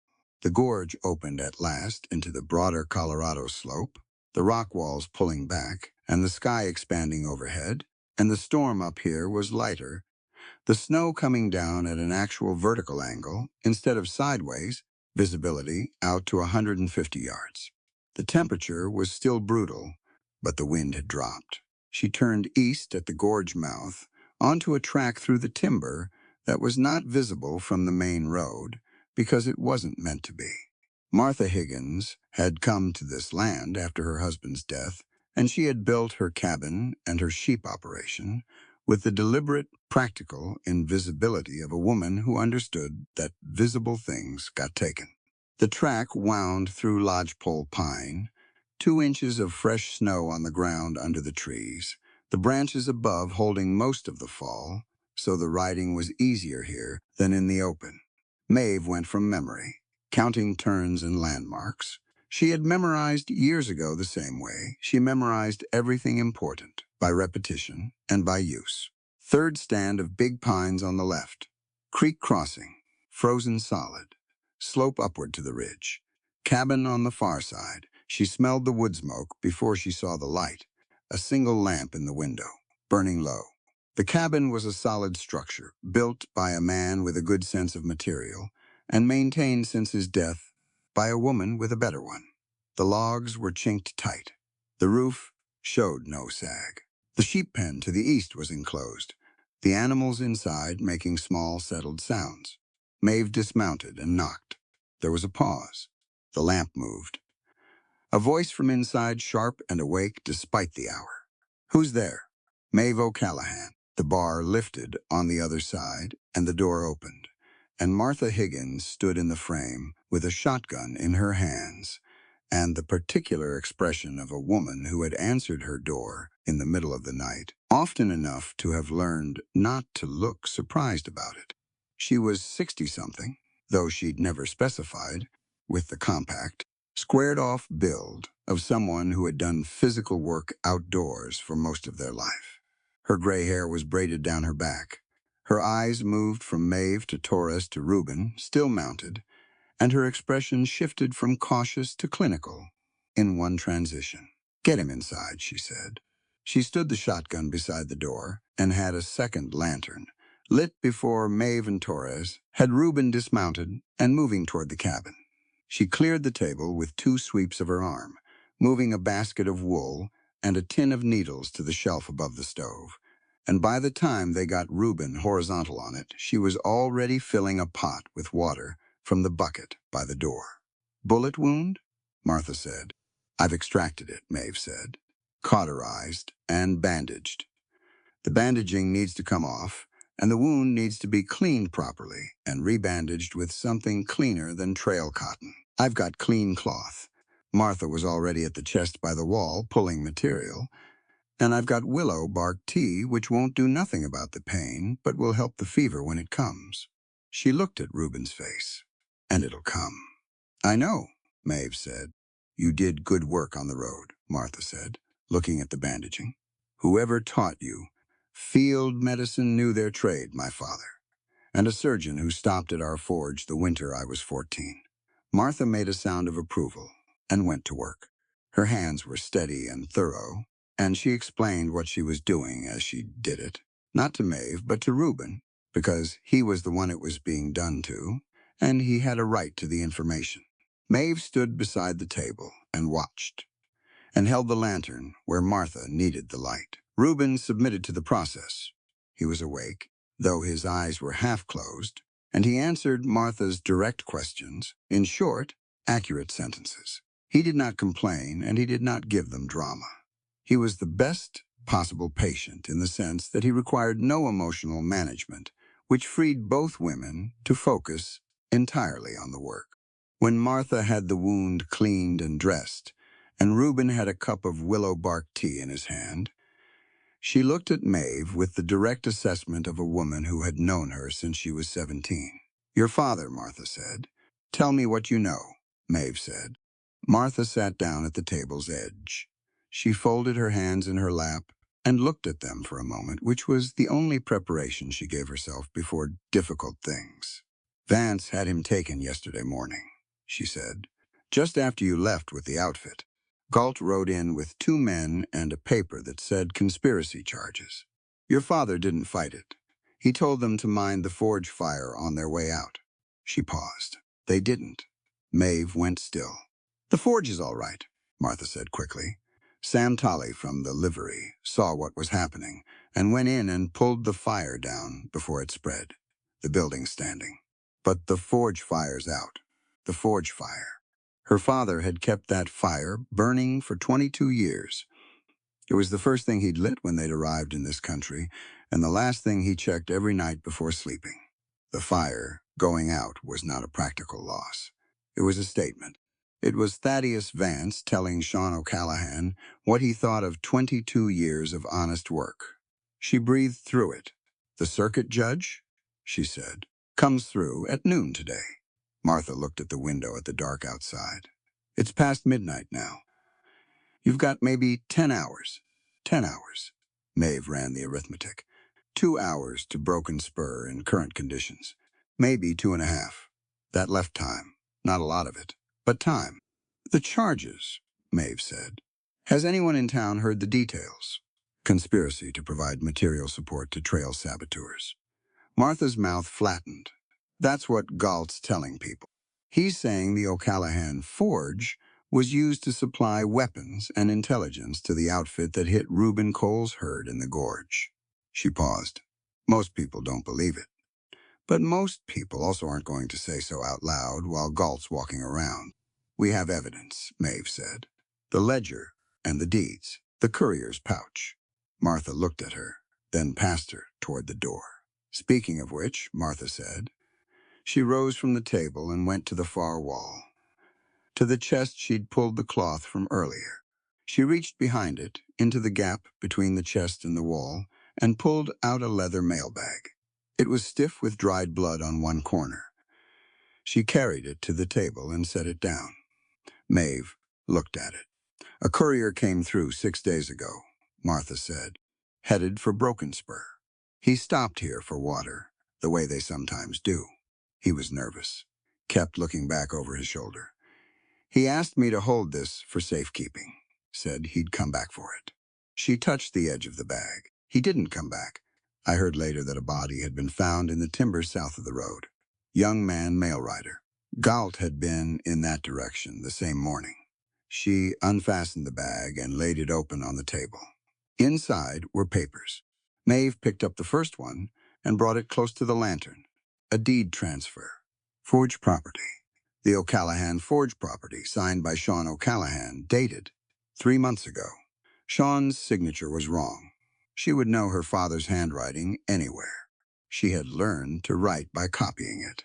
Forged. She set it down and picked up the next document. A bank ledger page, hand-copied onto clean paper, bearing Vance's official stamp at the top. Line items that corresponded to payments. Dates. Amounts. Recipient notations that were initials only. At the bottom, a running total that represented far more money than Vance's legitimate banking operations could account for. The difference between what the ledger showed as income and what could be traced to ordinary banking business was the shape of a scheme drawn in numbers. She went through the rest of the bag, slowly. 3 more deed transfers, all forged, all bearing the names of homesteaders, who had either left Broken Spur in the last year or who she knew had been pushed off their land by circumstances that now had a different explanation. 2 letters from a railroad land agent in Denver discussing the acquisition of mineral rights along a route that corresponded exactly to the artesian spring beneath the O'Callahan Forge. And 1 letter, handwritten, from Vance to Galt, dated 2 months ago. She read this one twice. Then she folded it and put it in her coat pocket. "Martha," she said, "yes, I need you to understand what's in this bag and be willing to say so to a judge." Martha Higgins looked at her steadily. She had the look of a woman who had been waiting to be asked something useful for a considerable length of time. "I know what's in that bag. I've had 6 days to read it. Galt knows you exist. Galt's been knowing I exist for 2 years, Martha said. He put a price on the wool in my market contract last spring that was meant to run me off my land. I'm still here." Maeve looked at this woman, small and gray and squared off, and still entirely in place, and thought about what it cost to be still in place when someone with resources had been trying to move you out of it for 2 years. "We'll go before dawn," Maeve said. "All 3 of us. I'll have the horses ready." Martha looked toward Reuben. "He shouldn't ride." "He's going to ride anyway," Maeve said. "Yes," Martha said. "I expect he is." From the table, Reuben's voice came quiet and even. "What's in the letter?" Maeve turned. He was watching her. He had the tea in his hand, and he was watching her with those steady eyes, fever just beginning to color his cheekbones, his voice entirely controlled. She took the letter from her pocket and read it aloud. The letter was specific about the timeline, about the railroad contact, about the forged deeds, and about the plan to use the arms charge against Sean as the instrument of final displacement. It was specific about Galt's role and about what Vance expected in return.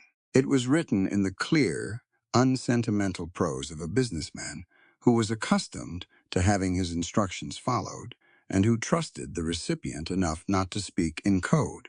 The last line read, "Complete the O'Callahan matter before the circuit judge arrives, and there will be no remaining obstacle to the transfer." Maeve folded the letter. The fire in the cabin stove cracked. Outside, the storm was moving east, the wind dropping, the snow thinning. Through the window, the dark was beginning to do what it did in the hour before dawn, a barely perceptible thinning, a graying at the edges that wasn't light yet, but was the direction light was coming from. "We have 9 hours, she said. Reuben set the tin cup down on the table beside him. "Then we should stop sitting here," he said. Martha stood and went to bank the stove. She moved with the efficiency of a woman who had packed up and moved before, who knew what was essential and what could be left. She had the lamp oil checked and the mail bag sealed, and her own coat on inside of 4 minutes. She looked at the shotgun by the door and then looked at Maeve. "I've got my own rifle," Maeve said. She looked around the cabin for a moment, taking stock of what she had. The Sharps was gone, lost when Galt had taken it on the trail. She had her boot knife. She had Torres's sidearm, which he had handed her, without being asked when they'd arrived, a gesture she had acknowledged with a single nod and said nothing more about. It was not what she would have chosen to ride into Broken Spur with, but it was what existed. She would work with what existed. She looked at Reuben and found him already sitting up, already doing what he was doing at the shelter rock, getting vertical, forcing his body to organize itself around the task in front of it, because the alternative to that was unacceptable. She went to help him stand. He let her, which she took as a sign that he understood the difference between accepting help and needing to be managed. She got her shoulder under his right arm, and they walked to the door, and she held it open, and the pre-dawn air came in. Sharp and clear, the storm having moved east enough to leave the sky overhead studded with stars. She looked up at them for one moment. Then she went to get the horses. The stars were still out when they rode east through the timber, 4 of them now, Maeve and Reuben and Torres and Martha Higgins, the mailbag strapped to Martha's saddle, the letter in Maeve's coat pocket, the dark still holding at the edges of the horizon, but the horizon itself beginning, very slowly, to know something that the rest of the sky didn't know yet. Dawn was coming. Broken Spur was 2 hours east. Her father was waiting. She rode. The storm had moved east, but left its evidence everywhere. The road to Broken Spur was buried under 8 inches of fresh snow. The ruts and the landmarks smoothed out into a single white surface that looked the same in every direction. Maeve navigated by the tree line and by the angle of the stars, the same way she navigated everything in the dark. You found the fixed points, and you moved between them. Reuben rode beside her, without complaint. She checked him every 20 minutes. Not obviously, not in a way that invited him to argue about it. She simply looked, reading what his posture told her the way she read horses, how he was carrying his weight, whether his head was staying up, whether his right hand on the reins had the grip of a conscious man or the loose sliding grip of someone fading. His hand stayed firm. His head stayed up. The fever was in him. She could see it in the dull flush across his cheekbones, even in the dark. But fever in the first hours was the body fighting correctly. It was fever on the third day that became a different problem. She was counting on the fact that they would not still be riding on the third day. Torres rode rear guard, watching behind them. Martha rode between Maeve and Torres, the mailbag across her saddle horn, her shotgun in the scabbard that her husband had made for her 20 years ago from cured elk hide and brass fittings. She rode without speaking, which Maeve appreciated. Silence on a night ride was information. Sound that wasn't expected. Sound was a signal. Martha understood that. They had been riding an hour when Reuben spoke. "Tell me what you're planning," he said. She had been planning since the cabin, running through it the way she ran through a forge project, identifying each step and its dependencies, finding the places where something could go wrong, and building a response to each one before she needed it. "We go to the courthouse directly," she said. "Not the jail, not Vance's bank. The courthouse. The circuit judge has to be in that building before he can convene a proceeding, and we present the evidence before he calls the session to order.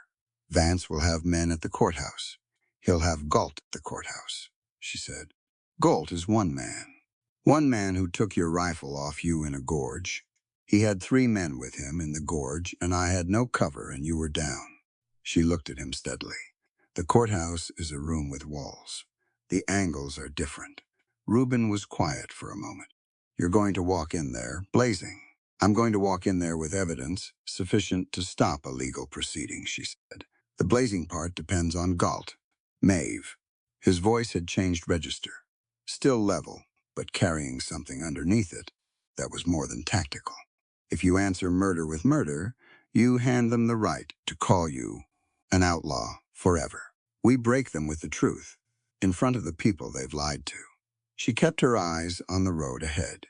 She had been thinking about Vance since the gorge, since Peck's voice in the firelight saying they were going to hang him. She had been carrying what she wanted to do about Thaddeus Vance at a temperature she did not entirely trust. She knew that temperature. She had felt it once before, at 60, in a homestead 12 miles east of Broken Spur, and she had acted from it and been right to act from it. But that had been a man with a knife in her house. This was different. This was a courtroom and a judge, and a town full of people who would watch whatever happened next, and draw conclusions that would last 20 years. Reuben was right. She hated that he was right. In the specific way, she hated things she had already known and needed someone else to say aloud before she could stop arguing with them. "The truth," she said. "In front of the people they've lied to," he said again. "That's the only verdict that holds." She gripped Vance's letter in her coat pocket and nodded once. They rode on. The road began to show familiar markers as they came down out of the timber toward the lower plain. The Henderson fence line, the creek crossing at the old mill site, frozen solid, their horses' hooves ringing on the ice as they crossed. The dark shapes of the outlying homesteads, beginning to appear against the snow, windows dark at this hour. 4 miles from Broken Spur, Torres pulled up sharp. "Rider behind us," he said quietly. Single horse. Moving fast, they stopped. Maeve listened. She heard it. Hoofbeats in the snow, muffled but rhythmic, coming from the west. Too fast for a casual traveler. Someone who knew where they were going and needed to get there. She turned her horse to face back the way they'd come. The rider came out of the dark at a canter and pulled up hard when he saw them. The horse sidestepped and blew steam, and the rider got it under control and leaned forward in the saddle. It was Torres's horse, and in the saddle was Greer. Maeve stared at him. Storm broke. Earlier than you said, Greer told her. He was breathing hard, and his duster was white with ice crystals on every windward surface. We made the descent by 2 in the morning. I left the herd with the hands. They know the delivery route. He looked at Reuben. How bad? Manageable, Reuben said. Greer looked at Maeve for a second opinion. He'll hold, she said. How did you find our trail? Followed your tracks from the gorge mouth, Greer said. Your pack horse has a chipped right fore. Distinctive print. He looked ahead down the wee. 4 miles, she said. Greer straightened in his saddle. Then let's not talk anymore. They rode the last 4 miles in formation. Maeve on point, Reuben beside her. Torres and Greer and Martha behind them. The sky in the east was going gray. The flat pewter gray of very early morning. The kind that preceded the actual sunrise by an hour. Long enough for them to reach the courthouse before the session was called. Broken spur appeared out of the dark, the way it always appeared when you approached from the west at night. First, the smell of wood smoke. Then the glow of the saloon window, which never fully went dark. Then the blocky shapes of the Main Street buildings against the lighter gray of the horizon, and the water tower, and the church steeple. And at the south end of the Main Street, the new structure she had not seen before she left. The gallows platform. She looked at it once. The wood was fresh cut, pale yellow against the snow. Someone had built it recently, in the last 3 days, which meant Vance had ordered it. Built the moment he had Sean in the cellar. He had not been waiting for the judge's verdict. He had been preparing the execution and scheduling the verdict to justify it afterward. She looked at it, and then she looked away, and she kept riding. The courthouse was a single-story frame building at the north end of the main street, twice the size of the other buildings on the block, with a covered porch and a flagpole that flew a Colorado territorial flag when court was in session. The flag was not flying yet. The building was dark, but there was a light in the window of the side office. Someone was already there. She dismounted at the rail and handed her reins to Torres. She looked at Reuben. He was already dismounting, slower than usual, his right arm doing most of the work, but landing on both feet. The mailbag, she said to Martha. Martha unstrapped it and handed it across. Maeve put the strap over her shoulder. She checked that the letter was still in her coat pocket. She had Torres's sidearm in her belt under the coat. She looked at Reuben. Ready? She said. He straightened his duster with one hand. His hat went on level. His eyes were clear. The fever was in him. She could see it still, but it was not running him. He was running himself. Let's go, he said. They went in. The courthouse smelled like pine sap and lamp oil and cold paper. The main room was set up for proceedings, 2 rows of bench seating, facing a raised platform with a judge's table, an American flag in the corner, and a territorial seal on the wall behind the chair. The room was empty, but through the door at the side, she could hear voices. One of them was Vance. She pushed the door open. The side office held 4 people. A man she did not recognize sitting behind the desk in traveling clothes, who had the physical bearing of someone accustomed to authority. The circuit judge. Thaddeus Vance stood to the left, a sheaf of papers in his hand, speaking in the smooth, unhurried voice of a man presenting a foregone conclusion. A deputy she recognized from the marshal's office stood near the window, and in the corner, Frank Galt stood with his coat open and his hands loose at his sides. Vance stopped talking when she walked in. The judge looked up. Galt's hands moved toward his belt. Maeve put the mailbag on the judge's desk. She did it before anyone spoke. Before Vance recovered his composure, or the deputy at the window could decide what his job was, or Galt could finish whatever calculation he was making. She put the bag down with a weight that was not dramatic, but was definitive, the weight of a woman who had ridden through a blizzard and extracted a bullet and navigated a gorge at midnight, and was not interested in anyone in this room, pretending that what she was carrying was anything other than exactly what it was.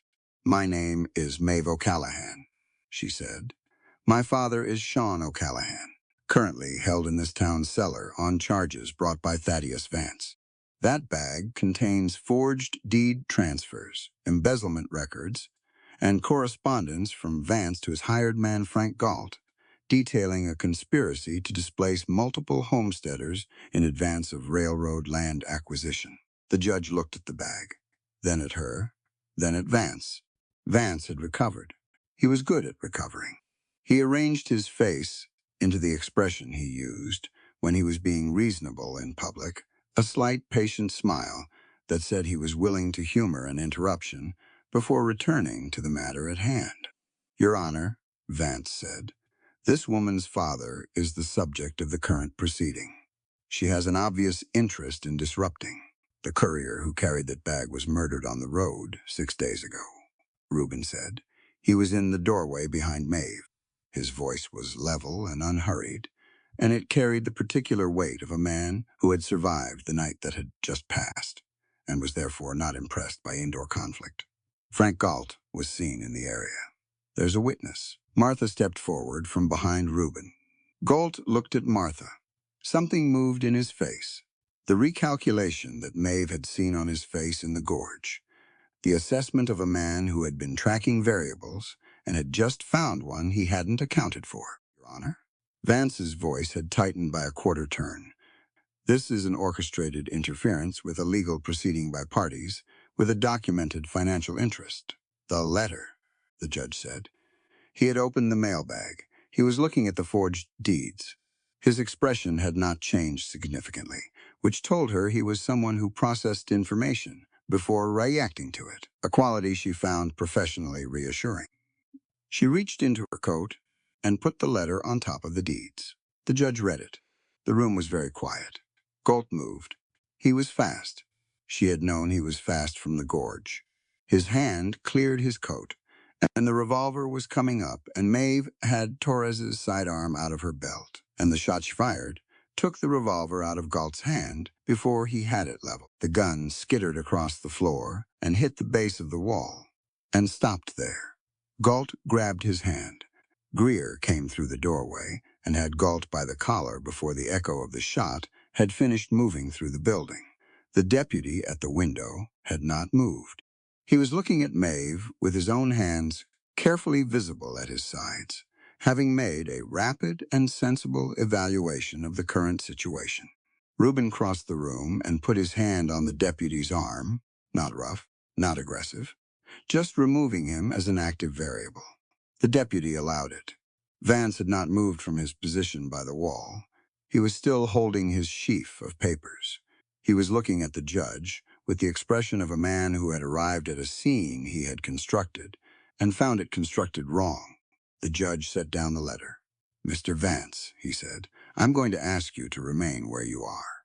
He looked at the deputy. "Please bring Mr. O'Callahan up from the cellar." The deputy went. Vance's composure gave way in stages, not all at once. First the papers came down to his side. Then the patient smile left. What was underneath it was something she had expected, but had never seen on his face before. The ordinary, unglamorous face of a man who had been caught. "These documents could have been fabricated," he said. His voice was still controlled, but the control was structural now, holding the form of competence while the interior emptied out. "The O'Callahan girl has access to a forge. She could have replicated. The embezzlement ledger matches the bank's own reported figures for the past 18 months, Martha said. She was standing beside the judge's desk, her hands folded, her voice carrying the flat certainty of someone who has read a document carefully and repeatedly. "I can show you the discrepancy line by line. I've had 6 days." Vance looked at Martha. There was a particular look that men gave to women who had prepared better than them. It was not quite hatred, and not quite respect. It was the look of someone encountering a wall they had not seen coming. The door opened. The deputy came through first, and behind him, walking with the careful, upright movement of a man who had spent 3 days in a cellar and was not going to let anyone see that in his posture, if he could help it, came Sean O'Callahan. His hands were still big, still scarred, still looked like a working man's hands. He saw Maeve. She crossed the room. She did not run. She walked because she was in a courthouse, and her father was watching, and she was not going to come apart in front of Thaddeus Vance. She walked to him and put her hand on his arm, and he covered her hand with his, both of them standing in the middle of that office, with the lamp burning, and the judge reading documents, and Greer holding Galt against the wall, with the uncomplicated efficiency of a man who had subdued difficult animals his entire life. "The forge fire's out," Sean said quietly. "I know," she said. "We'll relight it." He squeezed her hand once and let go. The judge looked up from the documents. He looked at Vance for a long moment, then at Galt, then at Maeve, and at Reuben standing behind her, and at Martha beside the desk.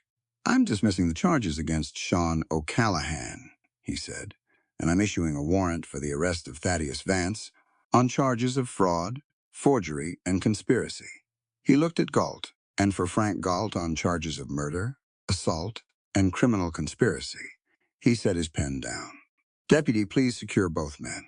The deputy moved to Vance. Greer walked Galt to the wall and held him there without any appearance of strain until the deputy had produced the restraints. Vance submitted to the arrest, with the distant, sealed expression of a man deciding how his lawyers would manage this. Galt said nothing at all. The judge looked at Reuben. "You're the trail boss who was ambushed in the gorge?" "Yes, Your Honor." "I'll need a deposition before you leave the territory." "You'll have it," Reuben said. The judge looked around the room one more time. He looked at Maeve last, with the evaluating attention of a man who had seen many kinds of people in his courtroom, and was placing this one in a category. "The circuit judge for the Colorado Territory offers his appreciation," he said, "to the people who saw fit to ride through a blizzard to bring this evidence to light." He said it formally, as he would say any official matter, and then he went back to his papers. The room began to move. The deputy and Greer took Vance and Galt out through the main courthouse door. Torres came in from outside, and Maeve gave him back his sidearm, and he looked at it for a moment and said nothing.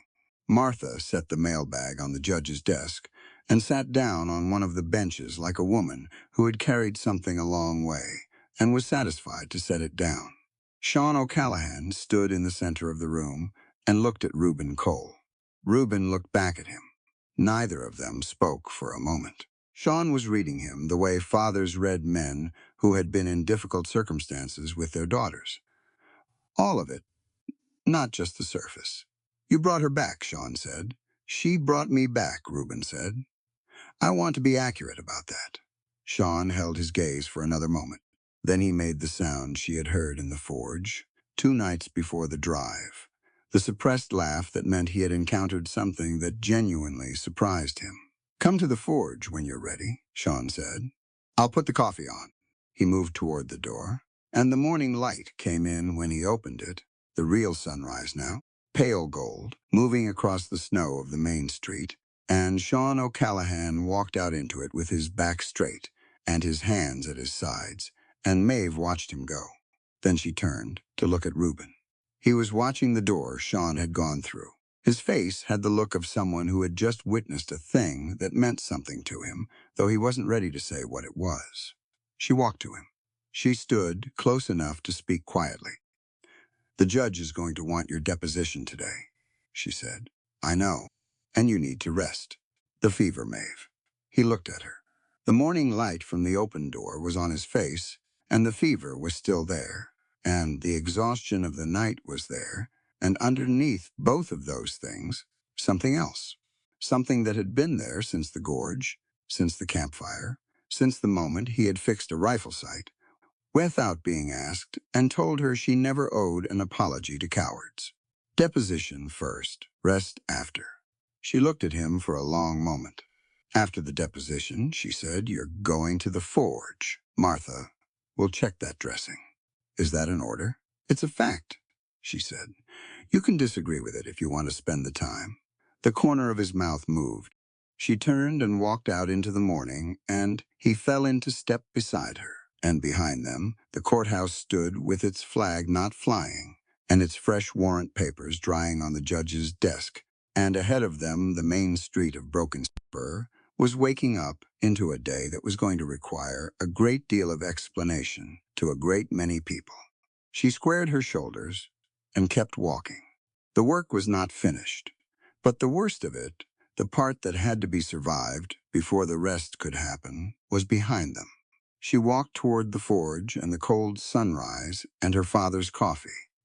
And for the first time in 4 days, she did not check behind her.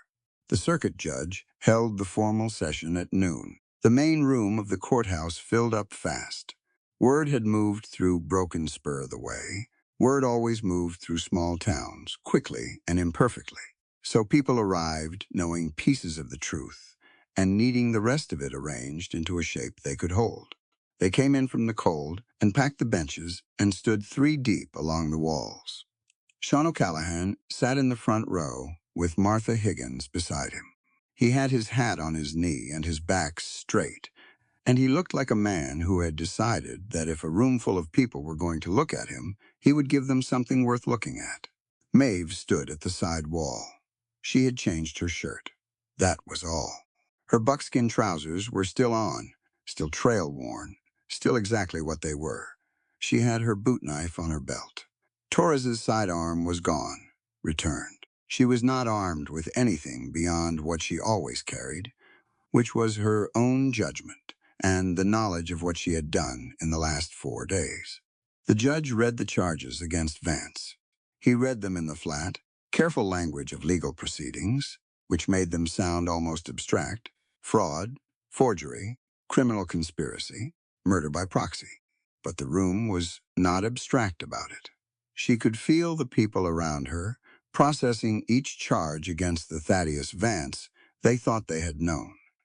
The man who had approved their loans. The man who had sat in the church pew 2 rows from the front. The man who had smiled at their children and foreclosed on their neighbors and built a gallows platform in a single week, while a crippled Irish immigrant sat in a cellar on manufactured charges. The forged deeds went into evidence. The ledger, the letter. Vance sat at the defendant's table and looked at his hands. Galt said nothing and looked at nobody. When the judge finished and called the room to order for the proceedings' formal close, there was a silence. Then the church elder in the second row, a man named Alderman, whose wife had been turning her daughter's face away from the O'Callahan forge for 5 years, stood up.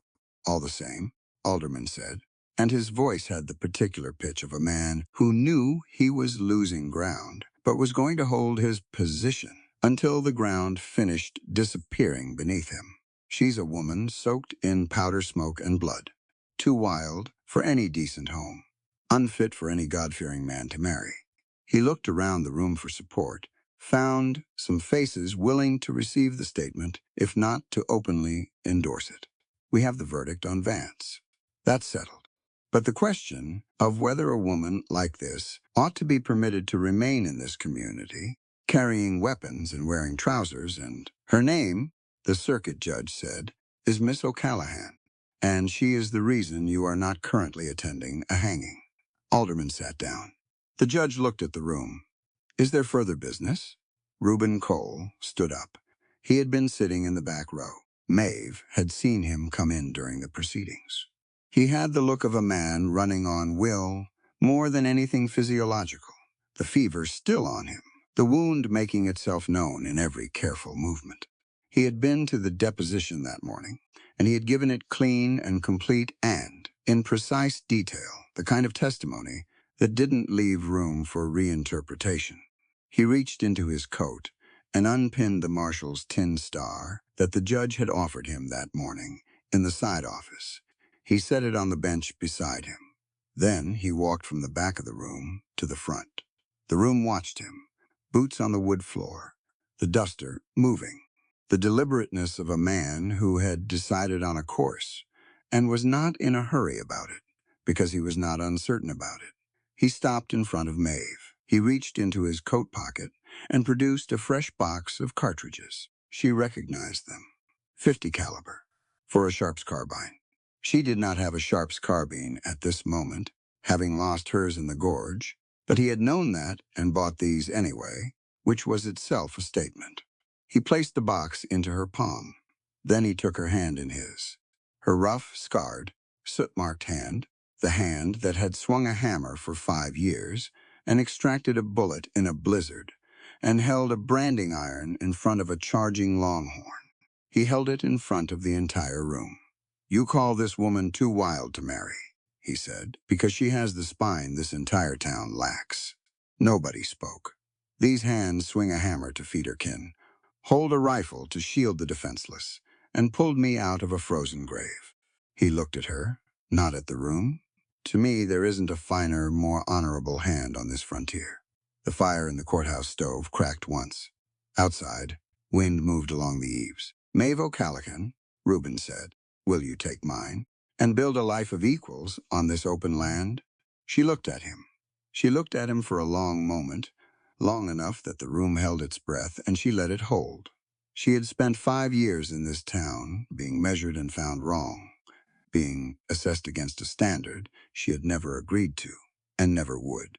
She had spent 5 years with her heart inside a forge of its own making, heated and retempered so many times that she had stopped thinking it could be shaped into anything new. She had been wrong about that. She laced her fingers into his, firm, real, the same grip she used for everything that mattered. The room went dead silent. Not the silence of approval, the silence of people confronting the distance between what they had believed and what was standing in front of them. Heads went down, one by one, in the particular quiet of shame that had no speech attached to it because there was no speech available that would serve. Alderman looked at the floor. Mrs. Alderman looked at her hands. The Reverend looked at the territorial flag in the corner. Sean O'Callaghan looked at Maeve and Reuben, and the expression on his face was the one she had been seeing her whole life in quiet moments. The expression of a man who was grateful beyond what words could carry and had stopped trying to make words do that work. Martha Higgins looked directly at Maeve and nodded once slowly, with her whole self behind it. Outside, Broken Spur sat in its winter cold under a pale sky, and the gallows platform stood at the south end of the main street, with its fresh wood going gray in the weather. Nobody would finish building on it.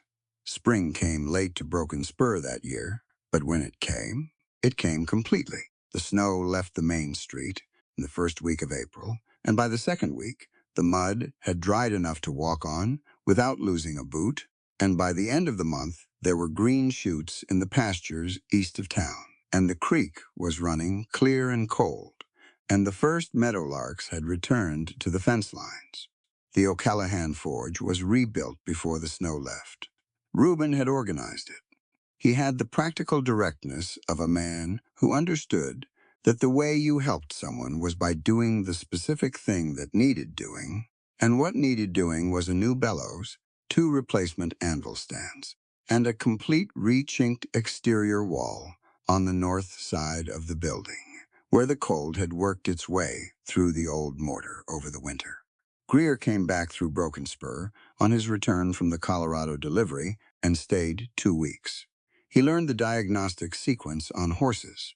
He had a student's focus and a craftsman's hands, and on the last morning before he rode south, he did a full assessment of the gray mare's recovered leg without prompting and got every reading right.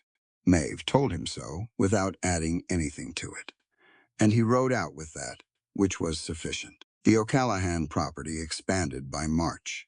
The forged deeds Vance had produced were voided by the territorial court, which meant the properties he had transferred illegally reverted. 3 of those properties adjoined the O'Callaghan land on the east and south. Reuben put his name on the deed beside Maeve's, which was the formal version of what he had said in the courthouse, a life of equals on open land. They broke the new ground together in April. Maeve ran the forge, and Reuben ran the livestock side. And the combination of a forge with an established reputation and a cattle operation with Colorado connections turned the property into exactly what the outline called for. A regional staging post and ranch depot, a place where trail outfits stopped and got their horses shod properly, and their equipment repaired, and their remuda assessed by someone who treated the horse as the whole system. It was not a comfortable business immediately. Growth was not comfort.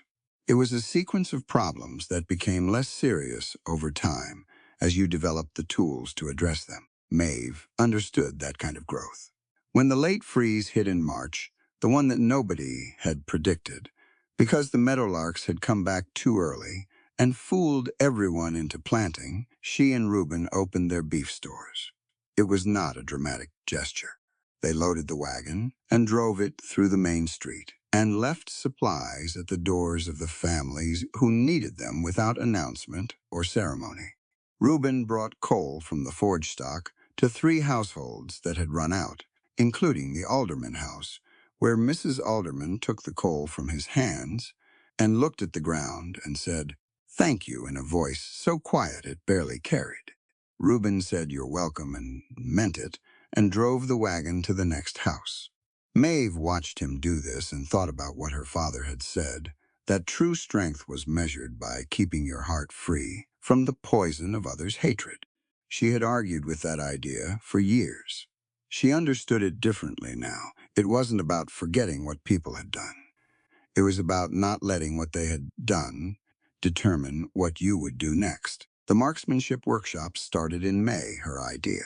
She had been thinking about it since the night in the gorge, when she had stood watch alone, the night she had understood clearly that the ability to defend your own life was not a violent instinct, but a practical skill, and that the women of Broken Spur had been kept from it the same way they had been kept from everything useful, by the insistence that usefulness itself was somehow unbecoming.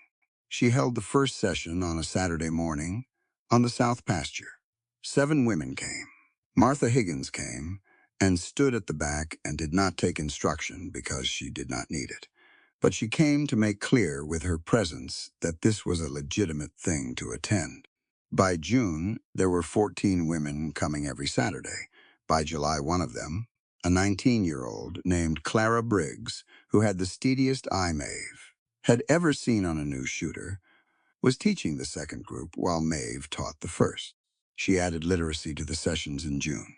Her father's idea. Sean had taught himself to read from a borrowed Bible on the boat from County Clare, and he considered literacy the most practical skill a person could acquire, and he said so plainly and often.